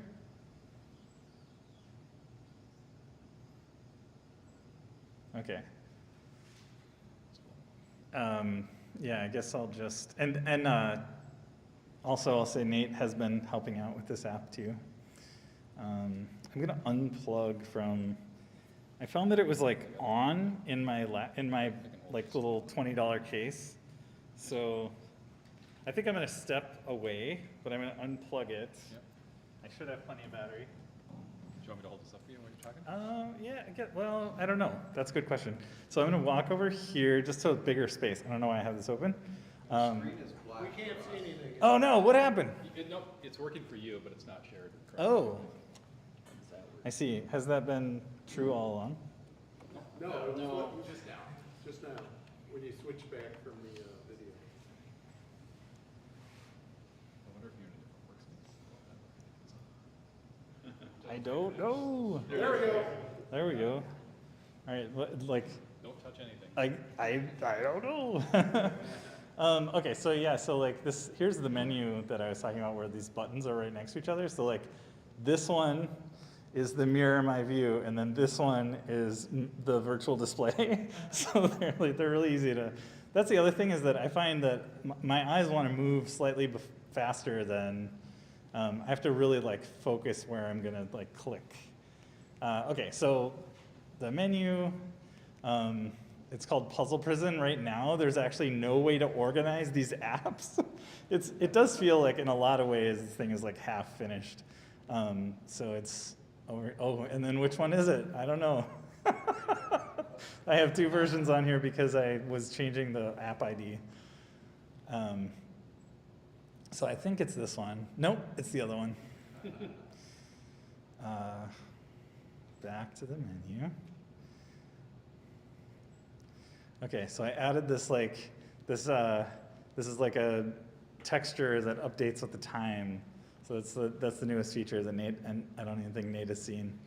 But essentially there's like some menus. These are just like SwiftUI menus, so it's super easy to create these. And then the game itself opens in an immersive space. And so you're seeing this like cubes all around you. It's a puzzle game where I think probably many of you have already played this before. Yeah, and I'm not really sure why there's no sound, but there's supposed to be. Oh, there we go. That's why. Is it plugged in? So yeah, I'm not sure why. Okay, there we go. So yeah, like you're just matching groups of 3 or more cubes, and we can't tell what you're doing because you're yeah, I guess if I do this, like, okay, so I'm like aiming at, you can kind of see the highlight. So like here, I'm like highlighting that one versus that one. Again, because Apple doesn't let me know as a developer which one I'm looking at, like all I can do is specify that, hey, when it can highlight when you look at it. And so for that same reason, I can't highlight the whole group. The old app would highlight the whole group when you looked at it. And you can see, like, basically I'm just gonna tap my fingers together and that's all I'm doing. But I can hold my hand anywhere. I can have it down here. And as long as it can see, okay, apparently not. So you don't get a highlight event for a specific object? Yeah, not at all. So you just, The object highlights, but you don't get the event for that, so that's why they navigate. yeah, you have to add like a highlighting component to your entity, essentially. And then Apple chooses how to highlight it. So that's the other thing, is you don't really get any choice of like, how do I want this to look highlighted? I imagine that in a future API, that'll be flushed out significantly. Or they'll have a permission for it or something. So this means I'm like about to die. The other feature that I've added that wasn't in the old app is that now I can like speed it up. So I can see like, oh yeah, now these are coming pretty fast. And then, oh, game over. Very cool, man. Cool. Nice work. Thanks. So what would happen if real object will be closer than your virtual object? Yeah, I mean, I don't know if you noticed, but like this was probably closer, this was probably closer. The virtual object is just gonna show right in front of it. So none of the real life objects will occlude my virtual objects unless I'm using the AR APIs. So I can use the AR APIs and then I can see the real physical objects and I can use them in my 3D scene, but I'm not doing any of that. Do you want to show the immersive mode too? That might be very valuable. Yeah, sure. So like when you, this is like the digital crown. When you turn the digital crown, you can, by default, it like highlights this like immersion level. And so if I turn it like kind of like all the way down, I'm seeing reality. But as I turn it up, I'm seeing this like virtual environment. And it's the one that I've specified. So here, like it's halfway up. Behind me, I can still see the real world a little bit. It's really dark. Could you do the daytime version? Yeah, let me change it. So this icon is like the version of it, and you can see like, ooh, it lit up. And then there's other ones too. So if I go back to the menu, on the left. Doing that, if you take more than about a step forward, it just shows you the real world. So that's why it's, when you're in the immersive mode, it's really meant to be a stationary thing for sure. I've heard that if somebody like will step in front of you, it will then. Oh yeah, Mark, yeah. Go stand in front of it. Yeah. Yeah. You just step right in. You would think. I know that you're right there, but I can't. I've seen that work, where then you like, because it recognizes the face, it like makes a It comment. showed Yeah, you looked at Mark and it. Yeah, you're kind of ghostly. That's the edge of the environment. If he turns around, you don't see, like, you're not Yeah, gonna see the. like if It's I, kind of like just a photo dome. But if you walk forward now, if you take like a step forward, it'll disappear. It'll show. Right? yeah. There you go. Yeah, that happened when I was doing the demo with Apple. I don't know if there's anything this way. There we go.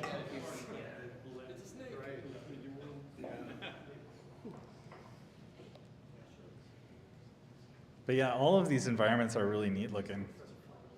This streaming looks excellent. I don't notice any like artifacts or anything, even though it's wireless. Yeah. You can see the like reflections on the water. A lot better than the Quest quality. But if you're on the Quest 3, there's an app called Supernatural that's a workout game in these environments. Those environments look really great too. This one is higher res, so it's better, but it's not like 7 times better, like the cost, but it is better for sure. Or as price conscious people, 10 times better. Oh, am I gonna have to log in for this? I wanted to show this off, but yeah, the environments in the Disney Plus app are really cool.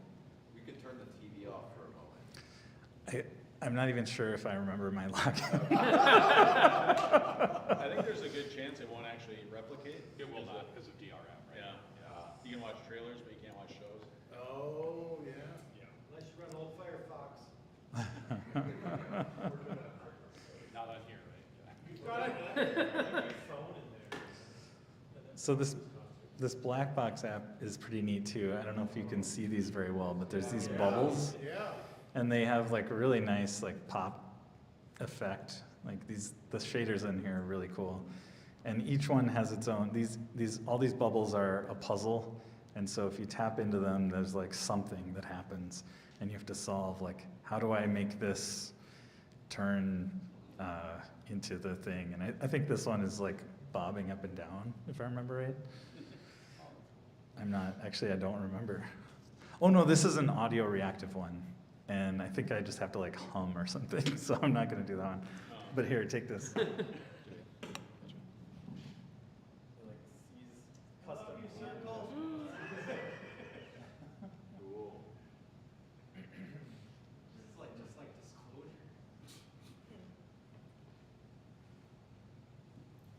Have you guys noticed with like textures and stuff, the higher resolution, especially like in the new one, but I suppose there's not a lot of like A/B comparison you can do with existing VR games.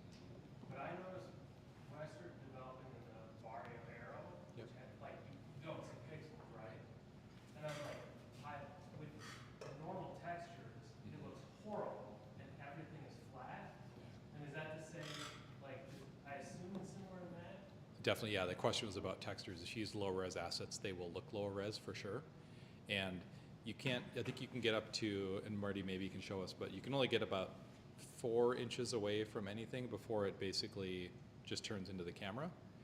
But at that distance, that's kind of like, I would say, the retina display, right? Like if you walk up to the icons, if you push the digital crown and walk to the icons, they're super crisp, but then you get to a certain point and it lets you see through them, but yes. And for some skyboxes, I grabbed some cool ones from NASA that are like 8K, and when you look up at tiny little dots, you see them really well for sure. Yeah. Yeah. Yeah, that's about as close as you can get there. What's cool is like looking at this icon. I don't know if it comes over very well, but they're 3D, like they have like parallax effects on the icons. Oh. That's all. I should have asked earlier, but to put you totally on the spot, see your persona, do you mind pulling the mask Oh, for yeah. a couple minutes? Speaking of experimenting in public, this is a crazy thing. It's simultaneously amazing and Horrifying. wow, do we have a long ways to go until we get to that last 5%, Horrific. right? Yeah. I want to know how you can mess with it. I really want to just like shake my head as it scans me or something. Oh, I can't see my face. Yep, Yeah. we can. You can walk We closer can. to it. There you We go. can see you. Can you walk closer to the window so you're larger? Yeah, you're pretty small there. In there. So you can It's pretty good. Yeah, the tracking's really good. Wow. It's still, That's pretty good. yeah. Why don't you talk, Marty? Yeah, so, I mean, the weird thing is like, you know, just seeing my eyes move around, like it's kind of amazing. Your hair looks very realistic. They didn't have to do a lot of, you know, a lot of hair effects on there. And the process of doing this too is you basically take it off and then Touch your nose or something. you take it off, hold it in front of you, and you basically do a circle, look one way, look the other way, up and down, and you're set, and it happens under a minute. It's just incredible it can do it that fast, but it does have all the cameras, but that's just amazing, but then the result is like not quite the thing you want yet. I never scanned my tongue. But it's just that good. Your hands are scanned too, in their digital representation. You hold your hand That's out. true, yep. Yeah, so it's not your hand, but it's a 3D. Oh, so like if he takes his ring off or something, it'll still be there? Whatever clothes you're wearing when you get scanned are what you have in it all the time, right? Is that true? I guess I was wearing, that's true. I can see my shirt that I was wearing. My buddy Les said had to put synthetic glasses on, Oh, yeah. virtual glasses. So can like dress if you your- pull up your sleeve, it's still there, you're saying? That's a shirt you're wearing a different day, not the one. Yeah, so I'm I'm wearing a t-shirt, I think, in the scan. Oh, wait, the one that's in the, not Yeah, the so- hand that's showing you. Right. But what's interesting is like, so it doesn't show my vitiligo, right? Like you can see my hand is modeled because that's just the thing that I have, but it's definitely not that in the app. I can't really show it. Yeah. Nice. Like, And if you hit edit details, that's where you can put glasses and things like that on if you can't see. yeah, that's true. And it probably lets you tune your skin tone in case the Yep. capture was Warm and cold, and yeah. Yeah, I don't actually, I think it's on one of the next screens. Yeah, here we go. So I can change like, So Mark, say again, it is just a little creepy, but Boy, it's the best I've ever seen. Whoa, look at that. It's the best there is. But also, is it the thing you want to spend time in a meeting with people? Like, definitely not, right? I got a Facebook call today with it, and Yeah. I was just a little creeped out, but it was. They do have the Memojis, which look, which are the cartoony versions that you have to kind of make yourself. Like that could be an alternative for sure. But video's not really an option because they'd have to construct parts of your face that are missing, and that's not going to be a thing either. I don't know, Zach, if you have thoughts, but you've seen all the stuff that exists on the web. I was going to tell this story. You showed up at the company meeting without warning, and people that knew you, I wish I had done a video record, because on the Zoom call, I just started going through the different reactions. There's people like holding their face and trying to, like literally like revulsion.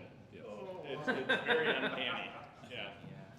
Yeah, I called my wife from the other room with FaceTime, and I just heard a scream, "Nope!" That's an reaction. Anything else? Yeah, it is interesting. Marty's all clean shaven and everything, but on mine, I was playing around with that, and it does not track at all with my, like, if I just move without moving my mouth like this, it will, my mouth starts moving because it like is picking up my mustache or something. I don't know what it's doing, but it's like not tracking Hair is hard. when I'm talking. Yeah, hair's always been a problem, I've been scanned so many times and my face has never really come out right. Yeah, I wish they would let you do like robot or animal personas or something like that, because I would rather have a creepy synthetic android than like a creepy synthetic me. I don't know. It makes you think, like, how long do you think it'll take until it gets good enough to be like, oh, that's really you, and it feels like normal, it's not 20 years off, it's 10 years off, like, who knows, but I think with all this stuff, for all the things we just talked about, like, you have to ship the first version to get to the second version. I think that's really important. I think they were honestly pretty late to making this thing out here, but they made a bunch of decisions, right, like how powerful it's going to be. Zach, you should talk about the tracking too, like, that is really neat, like, when your Quest glitches out and something goes wrong, the whole frame rate goes bad. I think that's a really interesting Yeah, one of the really good call. I like this. One of the really good design decisions, there's actually two processors in there. There's the thing that's in a MacBook. Like the M2. Right? M2, yep. And then there's a new one that's a stream processor, like a DSP, that's handling all the cameras, and it's doing the pass-through and the compositing of the hands. So if you can crash your OS or do a kernel panic, the video feed still runs. And you get a little pop-up that says, hey, we're going to reboot now, but it doesn't go black or anything else because that's a completely separate chip that's handling all of that. And that also is the source of the limitation of, it composites hands and forearms, and so far nothing else. So it does that beautifully. Exactly, yeah. Definitely better than Quest from a safety standpoint. Yep. You're walking around. Yeah. And then it has some limitations potentially in how much they can customize that. So everybody dislikes how on the Quest you hold your hand up and the world behind it distorts. And that's just because it's trying really hard to make your hand the right size with these cameras that are not in the right spot. Apple doesn't even try. So Marty, show us your hand up close. Closer to you. Big monster hand. So that's covering his whole field of view. And they just don't try. And that's actually the better choice for doing text and looking at phones and that kind of thing. But if you're walking around, it maybe isn't the best choice for judging depth or distance. For driving your Cybertruck. Yeah, or skateboarding in Times Square. Drinking is weird. You hold it up and you think it's already come to your lips and it hasn't. You just dump it. That is like having a drink in there. You're like, well, you need to keep going. You want to be careful. You get used to it in the device, then when you take the device off, that's when you It's kind of the amount of room lighting matter a lot. I know like with at least my Quest 2, Yes. you had to have a lot of light in the room, but it's the same for this too. It is, yeah. If you want to sit down and say watch a movie in the dark, I'm not sure. Like, I guess if you put the headset on, it doesn't matter if it's light or dark, but at night, low light, you'll lose tracking for sure. And I don't think that's true. oh, You don't lose tracking. You'll lose, like, you won't be able to see anything. It gets like grainier the darker it is, I've noticed. But I walked around my entire apartment with it pretty dark, and it was fine. Like, the tracking was great. I definitely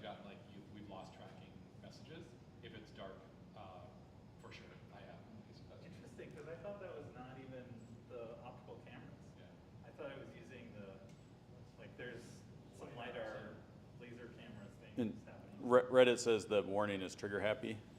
I would That, say yes on yeah. that. Before it would really need to happen.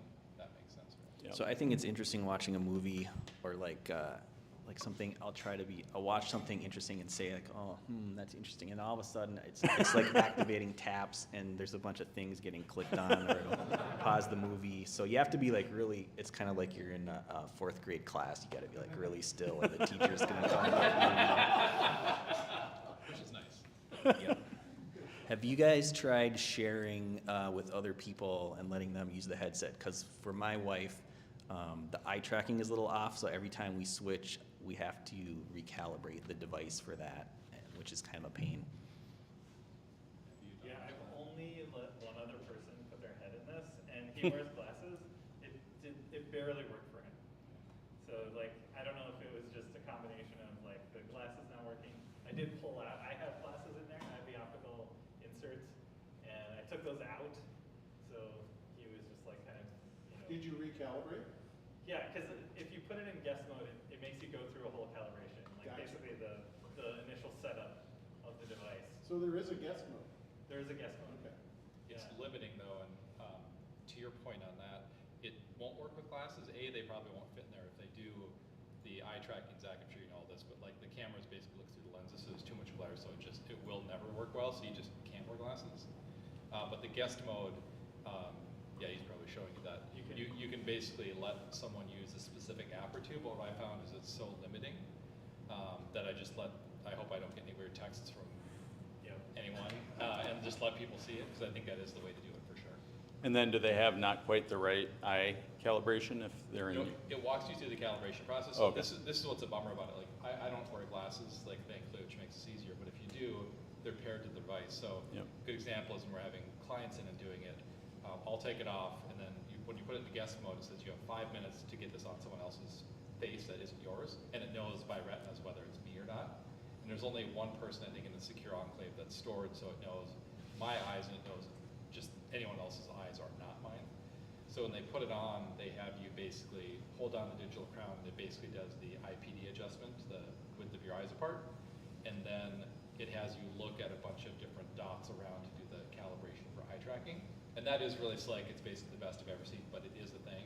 And then you have to scan your hands so it knows what your hands are and whose hands you are. So to prevent those false other people's hands doing things, which it still kind of does.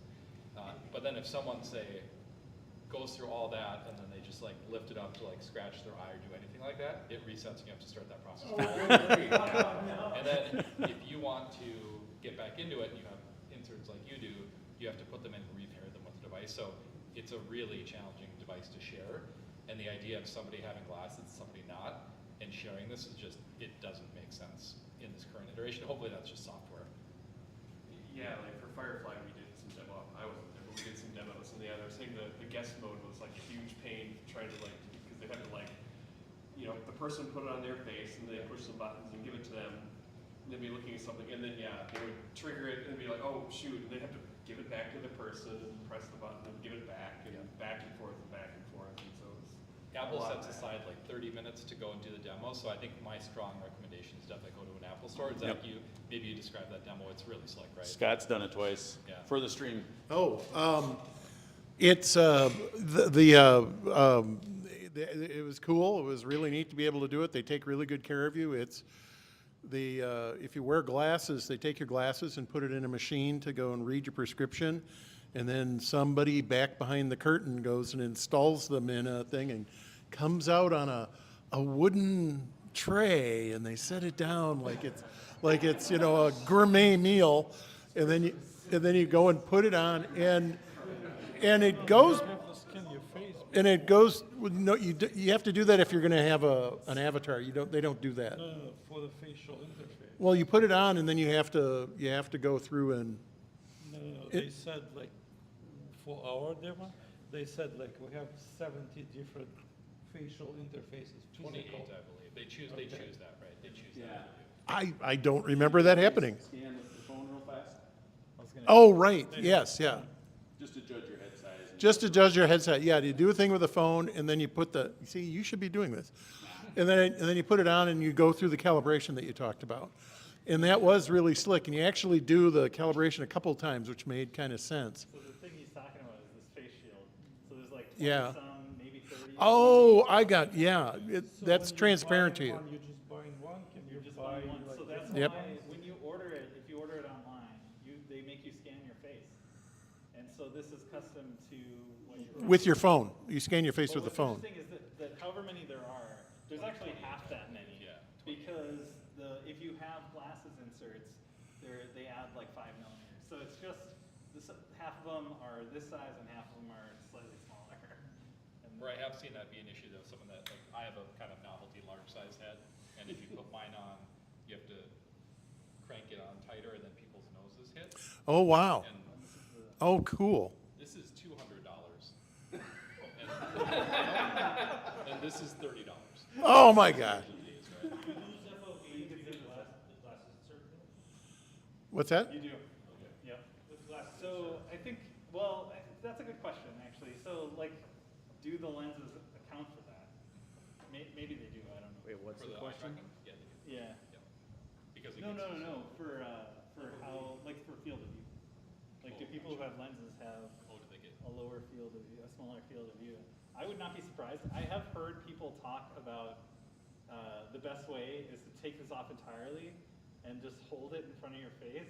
I've been scared to do it so far because I don't really want to I don't want to get my eyes too close in there. You're gonna take a stick to it, so you just hold it for your face. A selfie stick. Yeah, I mean that's the thing is like you need some kind of mount or something to keep it in the right spot.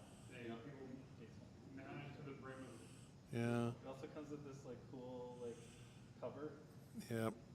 Can you just wear the cover instead of the much lighter?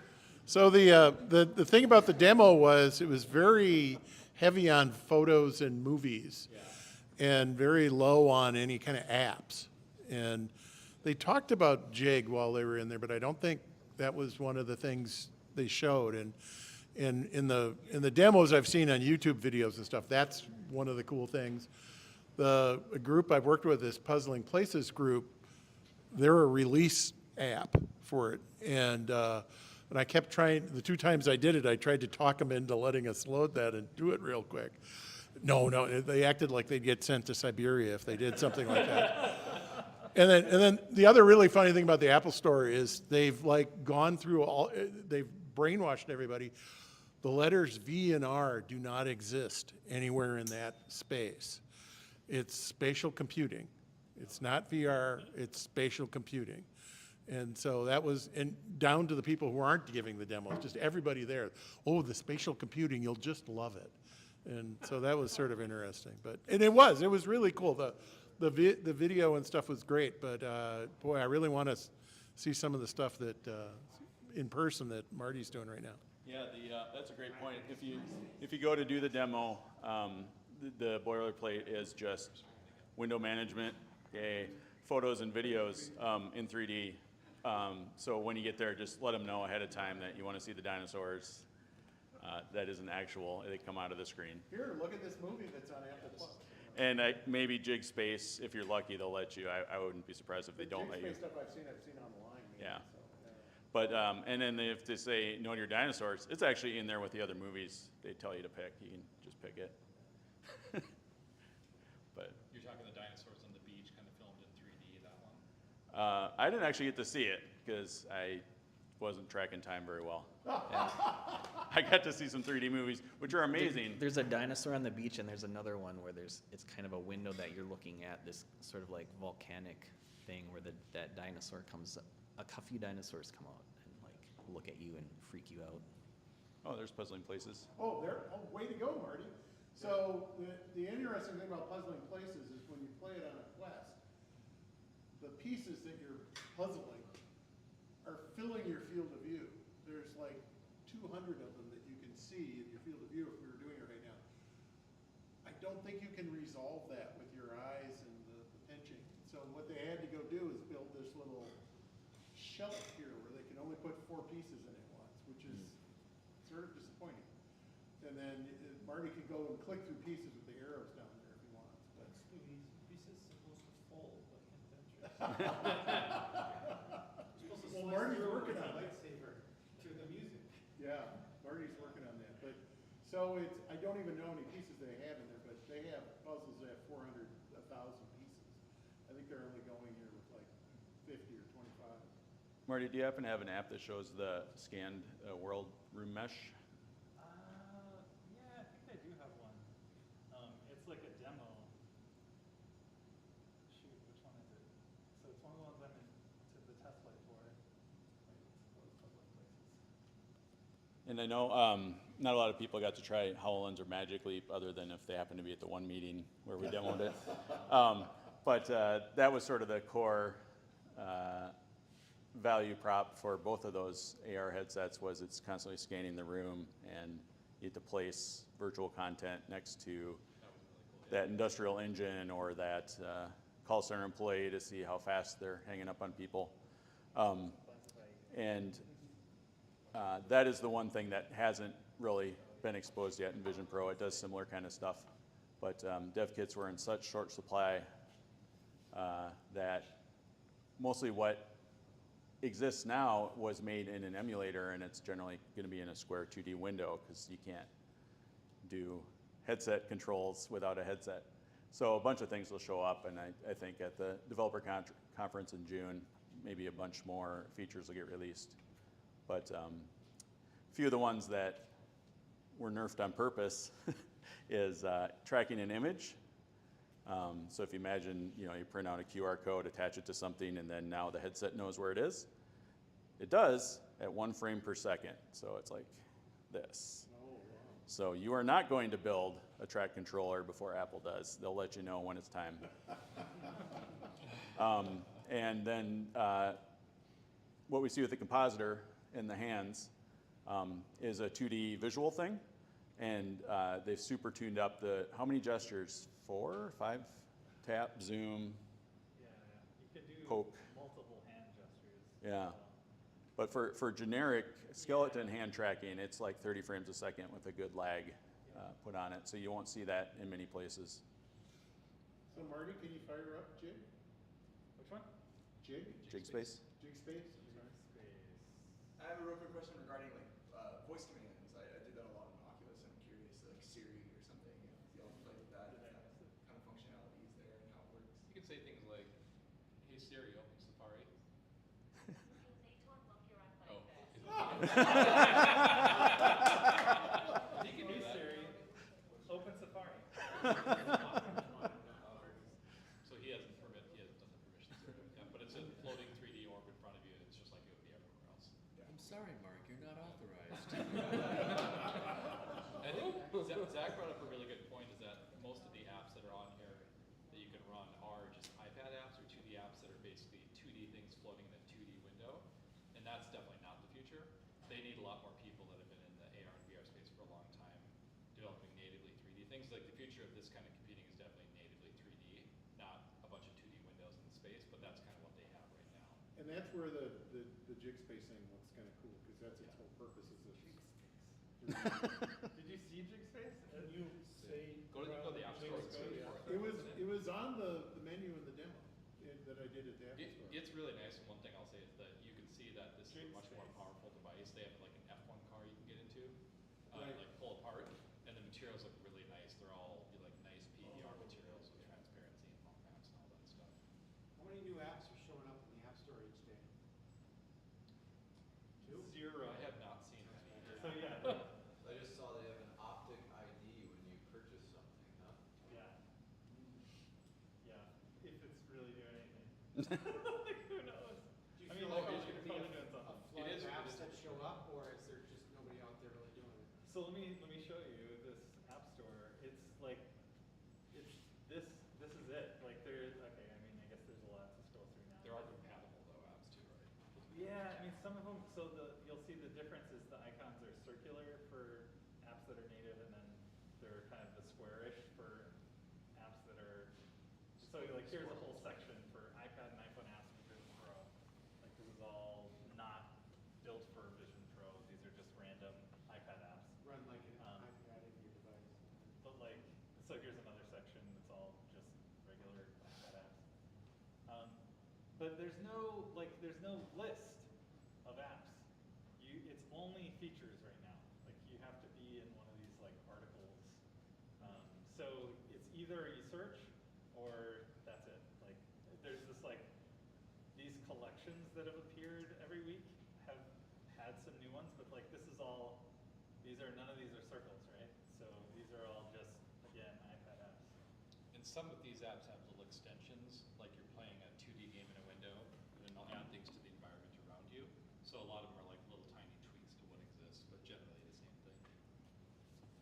So TikTok is new in the last week, I think. Like none of these I've seen before, so these are, I don't know if these are new apps or they're just apps that Apple chose to feature now. And then these are Vision Pro apps because they're circles. Right, but actually like Whiskworld was out at launch. Like some of these are not new at all. So it's just these are new apps these are apps that Apple has newly decided to feature.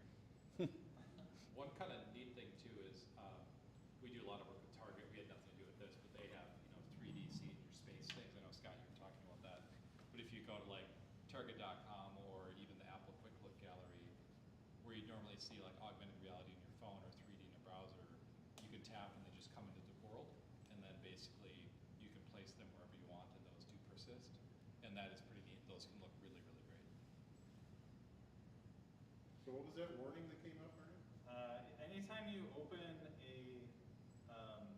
immersive space for the first time in an app, like even my own, it'll give you a little like, hey, this is like gonna take over your view. Are you sure you want to allow it? Gotcha. And so we haven't talked about this, but there's essentially 3 types of 3D scene that you can create, or 3 types of app that you can create. One is just 2D panes, just like you would see on your iPad. And those are SwiftUI views. And I think, I forget what those are called, but then the second one is like Puzzling Places has what they call a volume.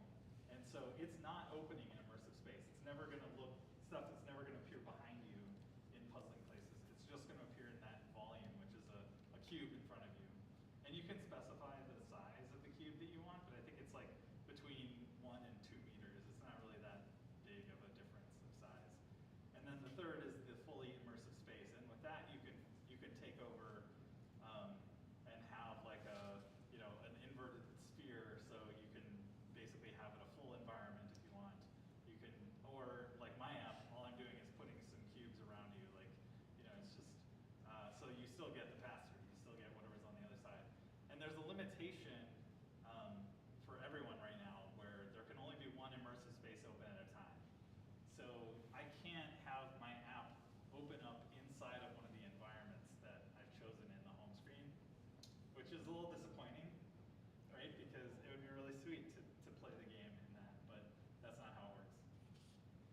So I've never used this before. I don't know what this app is. You can just pinch and grab parts of the model and pull them apart, and you can scale it up too. I think it's going to make you go through a Can tutorial. an before app you do that. start in a volume and switch to full? Yeah, so my app, for instance, you saw started with just a window. Yep. And you can also have 3D models in the window. So like, so my window is transparent, and I have the logo as like this big 3D block model.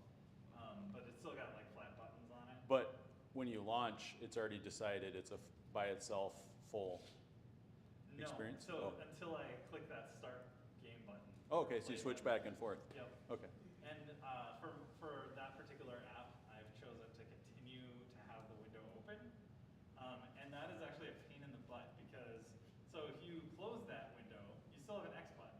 If you close it, you have to either build into your immersive space some way to get back to the window, or I have to like essentially watch this like property called like a scene transition or something, and like say, oh hey, they closed the window, like you might want to do something about it. Like so what I do is I open a pop-up that says, hey, you're about to quit. Are you sure you want to? And let them go back if they don't want to. I've heard some very enthusiastic comments about watching sports. It's the future, but have anyone done anything with that, or is that really still an imagined future? I haven't watched any like specific sports, but I did download the Red Bull app because it's free, and I watched them. The F1 guys got into some monster trucks in a 2D thing, which was kind of fun to watch. And then 2D or 3D? It was just some 2D footage that they film, and then you can, watch it on a big screen. Part of the demo, they show a soccer game and a baseball game that's 3D video. Yeah. That you can see, and so the concept Two is. streams for each eye, right? Right, 2 streams for each eye, so the concept that they would put a 3D camera up on top of the goal for a soccer game, and one of them was right off, like, behind the first base coach. Yeah.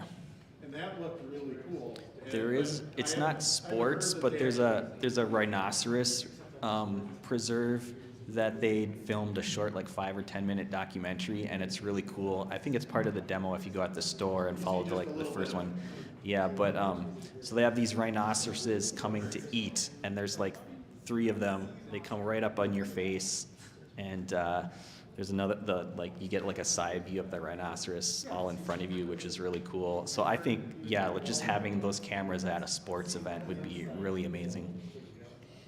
I'm not super hot on that, and I'm missing a sports gene, so I don't watch sports at all, but they have like an Alicia Keys demo where she's recording a song and you're there with her, and it's a 180 video that's stereo, but it's still pre-recorded video, so when you move your head, the whole thing moves around, and that just doesn't feel like this. Like, it feels to me like this should be natively 3D, not recorded stuff. Personally, like, a lot of people are really like that, but I have not as much. I did watch the Super Bowl. I had the headset on while my wife was watching TV, so I just watched the Super Bowl in pass-through mode. And that's the big thing they push in the demo, is the idea that instead of you watching your 50-inch TV, you're gonna watch movies and sports and stuff with the headset. And I can sort of see that. So what about 3D movies? It's kind of the best way to watch those, right? They show the Avatar. Mario Brothers. 3D movie. Mario. Yeah, I bought Spider-Man Into the Multiverse. That's pretty amazing because they built it out sort of like a panel, I guess you would like. There's different panels in the comic book that are at different levels. I don't know if you've seen it in the theaters, but it's way more effective just sitting at home watching it on a spatial computing headset. Yeah, I have a brief story about that. So for myself, like, I have never really gotten 3D movies to work, like in the theater. They just don't work for me. Like, I don't know, like, I always feel like, oh, it's just gimmicky. Like, all they did was animate one hand coming toward you really fast, and that's it. Or like, I don't know, like, it just doesn't feel like it's ever worked, really. Like, I've seen it correctly. And I've been watching a couple movies in Disney Plus. Like, I've seen almost all the movies I wanted to watch in Disney Plus, so I've been watching the ones that I skipped that one. So like the live action Aladdin blew me away. It's so amazing in 3D. I mean, like, I'll probably rewatch like there's like 40 movies in there, and I'll probably watch a bunch of them because I've never seen 3D movies before, really. On paper, this must be the best way to watch 3D movies. It is, For sure. The whole movie experience is very geometry, What about plays? About what? Plays.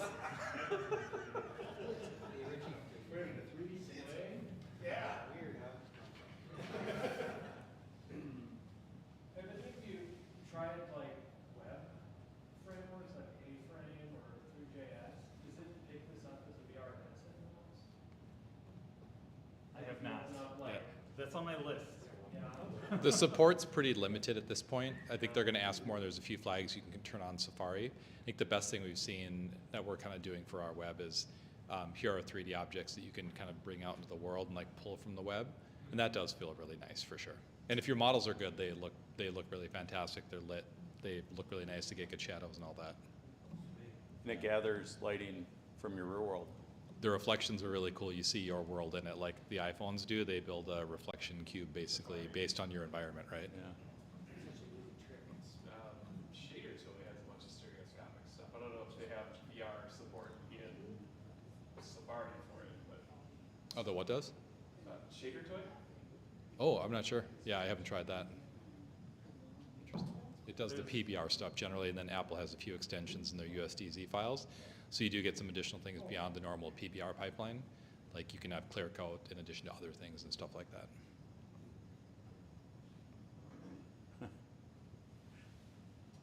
So I've heard this is what you have to do. Are you I'm not advanced actually sure. Safari things here? Yeah, I'm not sure which one of these I have to turn on. There's a few. There's a lot. Are they alphabetical? This is an exciting game, Marty. It's good to watch you do this. I feel like it's Minesweeper, you hit the wrong one. Yeah, totally. And on the interactions while he's going through this, you can see there's a game called Synth Riders, which is maybe, it's not like, not Beat Saber equivalent, but you know Beat Saber with controllers, really precise, accurate movement. And Beat Saber tracks your hands, Zach, using the kind of AR method. And you can just tell it's not nearly as accurate as like really fast controllers that are tracked would be. It feels like the whole game has to be kind of built at the pace of what the tracking is capable of, essentially. Mark, if you have two of these, can you watch a movie together? Currently not. You can do a FaceTime call together and like share the screen in your Mac. So the way to do that would probably be to start a FaceTime call and then share your screen and watch a thing like that. This is the shader toy right here. Whoa, wait, that's frame rate. The streaming frame rate's not so good. So there are, you have to support it explicitly. So there's like a tag for stereoscopic VR shaders, but Interesting. just a random thought. Interesting. Probably not yet, I would guess, but It's, you know, 5 years ago it was kind of neat, like, you know, like floating through clouds, Mhm. and other Raymark stuff. But that is definitely cool. It's running. That's cool. Yeah, where are the tags? like if you search for VR, there's going to be a bunch of stuff tagged with it. And then there's a little button in the corner of the window, the preview window. Oh yeah, I don't think any of those appear. I haven't ever seen those work on other ones I've tried, but Okay. definitely worth trying here. Type it, type it. I didn't type it. And how do you type? There's a couple different ways to type. What he's doing is he's looking with his eyes and then pinching to press the key. You can also just reach out and touch the keyboard too, but I find what he's doing to be better for sure. Can you pair like a Bluetooth keyboard at all, or is that not a... Yeah, you can, and this keyboard works too, and the mouse works too, so if you get your mouse onto an app, that also works well. No, ask if you can pair a Bluetooth mouse. No, Get to the you cannot. Magic Mouse, yes, Yeah. the Apple stuff works. Yeah. Yeah, my buddy Lester's been using his Magic Pad and his Magic Keyboard. I've heard though, if you have a Bluetooth keyboard, it will still detect your hand gestures as you type. No, and it only, when you're typing, it only uses your index fingers at this point. No, I mean, you have a real keyboard and you're using it in front of you, Yeah. and it sees your hands and then it picks them up as. Oh, Marty can show you that. It will, I think it knows, it knows that's your Macintosh, obviously. Is it stereo? Yeah, that's So cool. it's not stereo. No. Oh.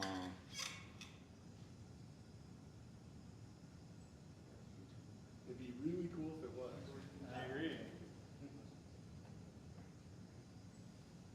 Any other random things we didn't touch on? Yeah, or like YouTube videos, if you want to bring something in there, just to show like how that works. There's no YouTube app, there's no Netflix app, famously, like they should be there for a video device, but they're not. But you can bring them up and it looks pretty nice. You wouldn't get offline downloads and things like that, but overall it works well. And there's a third-party YouTube app that does work really nicely. Can you play like 360? Yeah. They don't support that at all. They just said we haven't seen anything that would be of quality enough to show. And I think someone back there asked about textures. And the TikTok app, when you look at it on your phone, the videos look pretty nice. When you look at them very large in here, the videos do not look very nice. So definitely the resolution and bitrate and quality and all that matters for sure. So, like the Safari that you have over there, can you make it bigger, or is that a fixed Yeah, you should size? show the window resizing and maybe going kind of full screen or Yeah, theater so I mode can, on like, this. Move this around, right? Of course, and if I move it farther away, it's going to be bigger. But I can also look at the corner and just resize it like however I want. Like, so maybe, I mean, this is a little close for it to be that big, but If you like moving windows, that's the first 10 minutes of the demo. Yeah. Of this sort. Yeah. It's like, look at it again, look at it again. Oh, okay, there it is. right there. Yeah, I got it. Let's go. Next thing. Power user here, right? Zach? Well, why would you spend time on that? eh. there's a limit. You can only make it so big, so you can't make it the biggest screen ever right in front of you. There's kind of a limit there, right? That's pretty I big. mean, it's like my full field of view. Like looking at either direction, like it's bigger than my field of view. But does it look like the front row of a movie theater? So the best that I've seen for that, and I like being able to position them wherever I want, but in the Disney Plus app, if you go into the like full environment, they position it exactly, and it does look like it feels like you're in a theater. Like it's really cool. Yeah, in the can demo, that was. I have not tried that. No. There's an IMAX theater app where you can choose to be high, middle, or low, and it's the perfect seats, and you're in the theater alone, but the videos look incredible. Oh, that's cool. I should try that. Is there a big screen for that stuff? Nope. What was I doing? You were gonna Is there anything else I want to see? You're gonna show us what it looks like when you type. Well, I was trying to find. Oh, do you want me to type with my fingers? Well, put it on that. Ryan asked about Big screen game. that when if you type on your computer, you can actually see your fingers. Oh, like over here if you type on your Mac. Oh, I Connect see. up over there at all? I mean,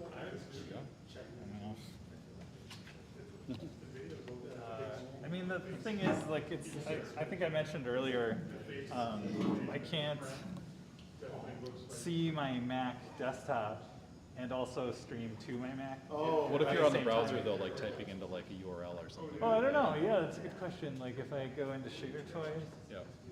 Nope. Because I'm not in that mode where it's, yeah. I don't know why I'm looking up there. Like if I just move this here, I can hear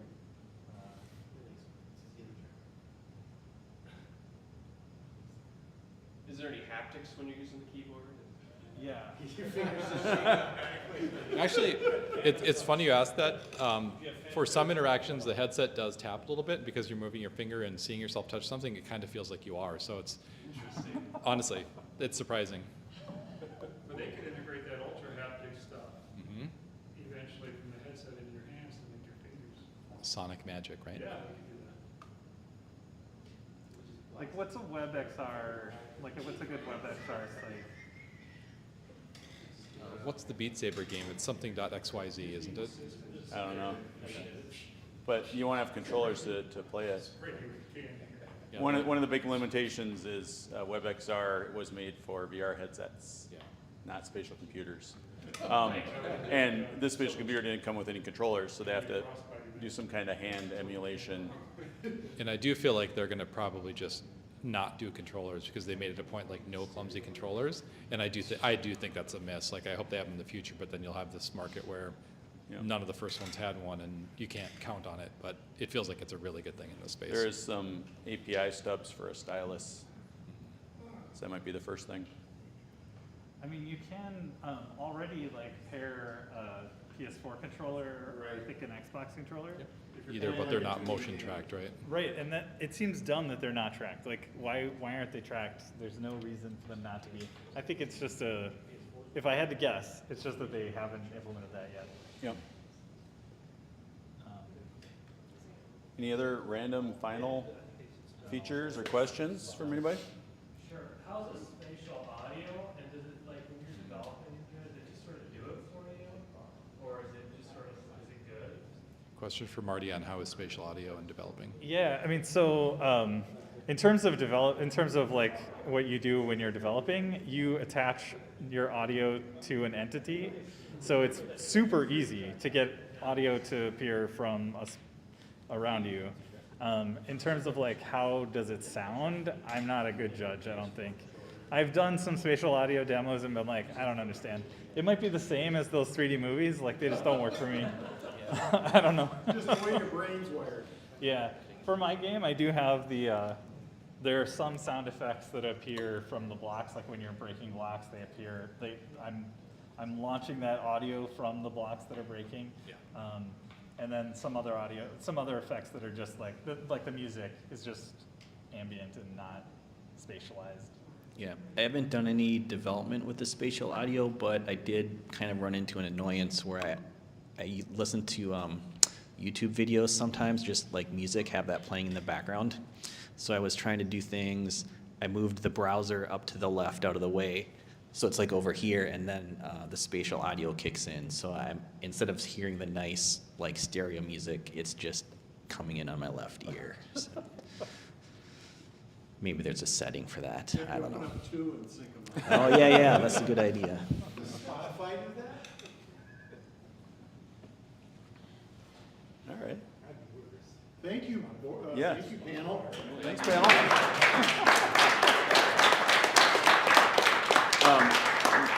Marty, last shot for the stream. Put your fake eyeballs right against this camera for me.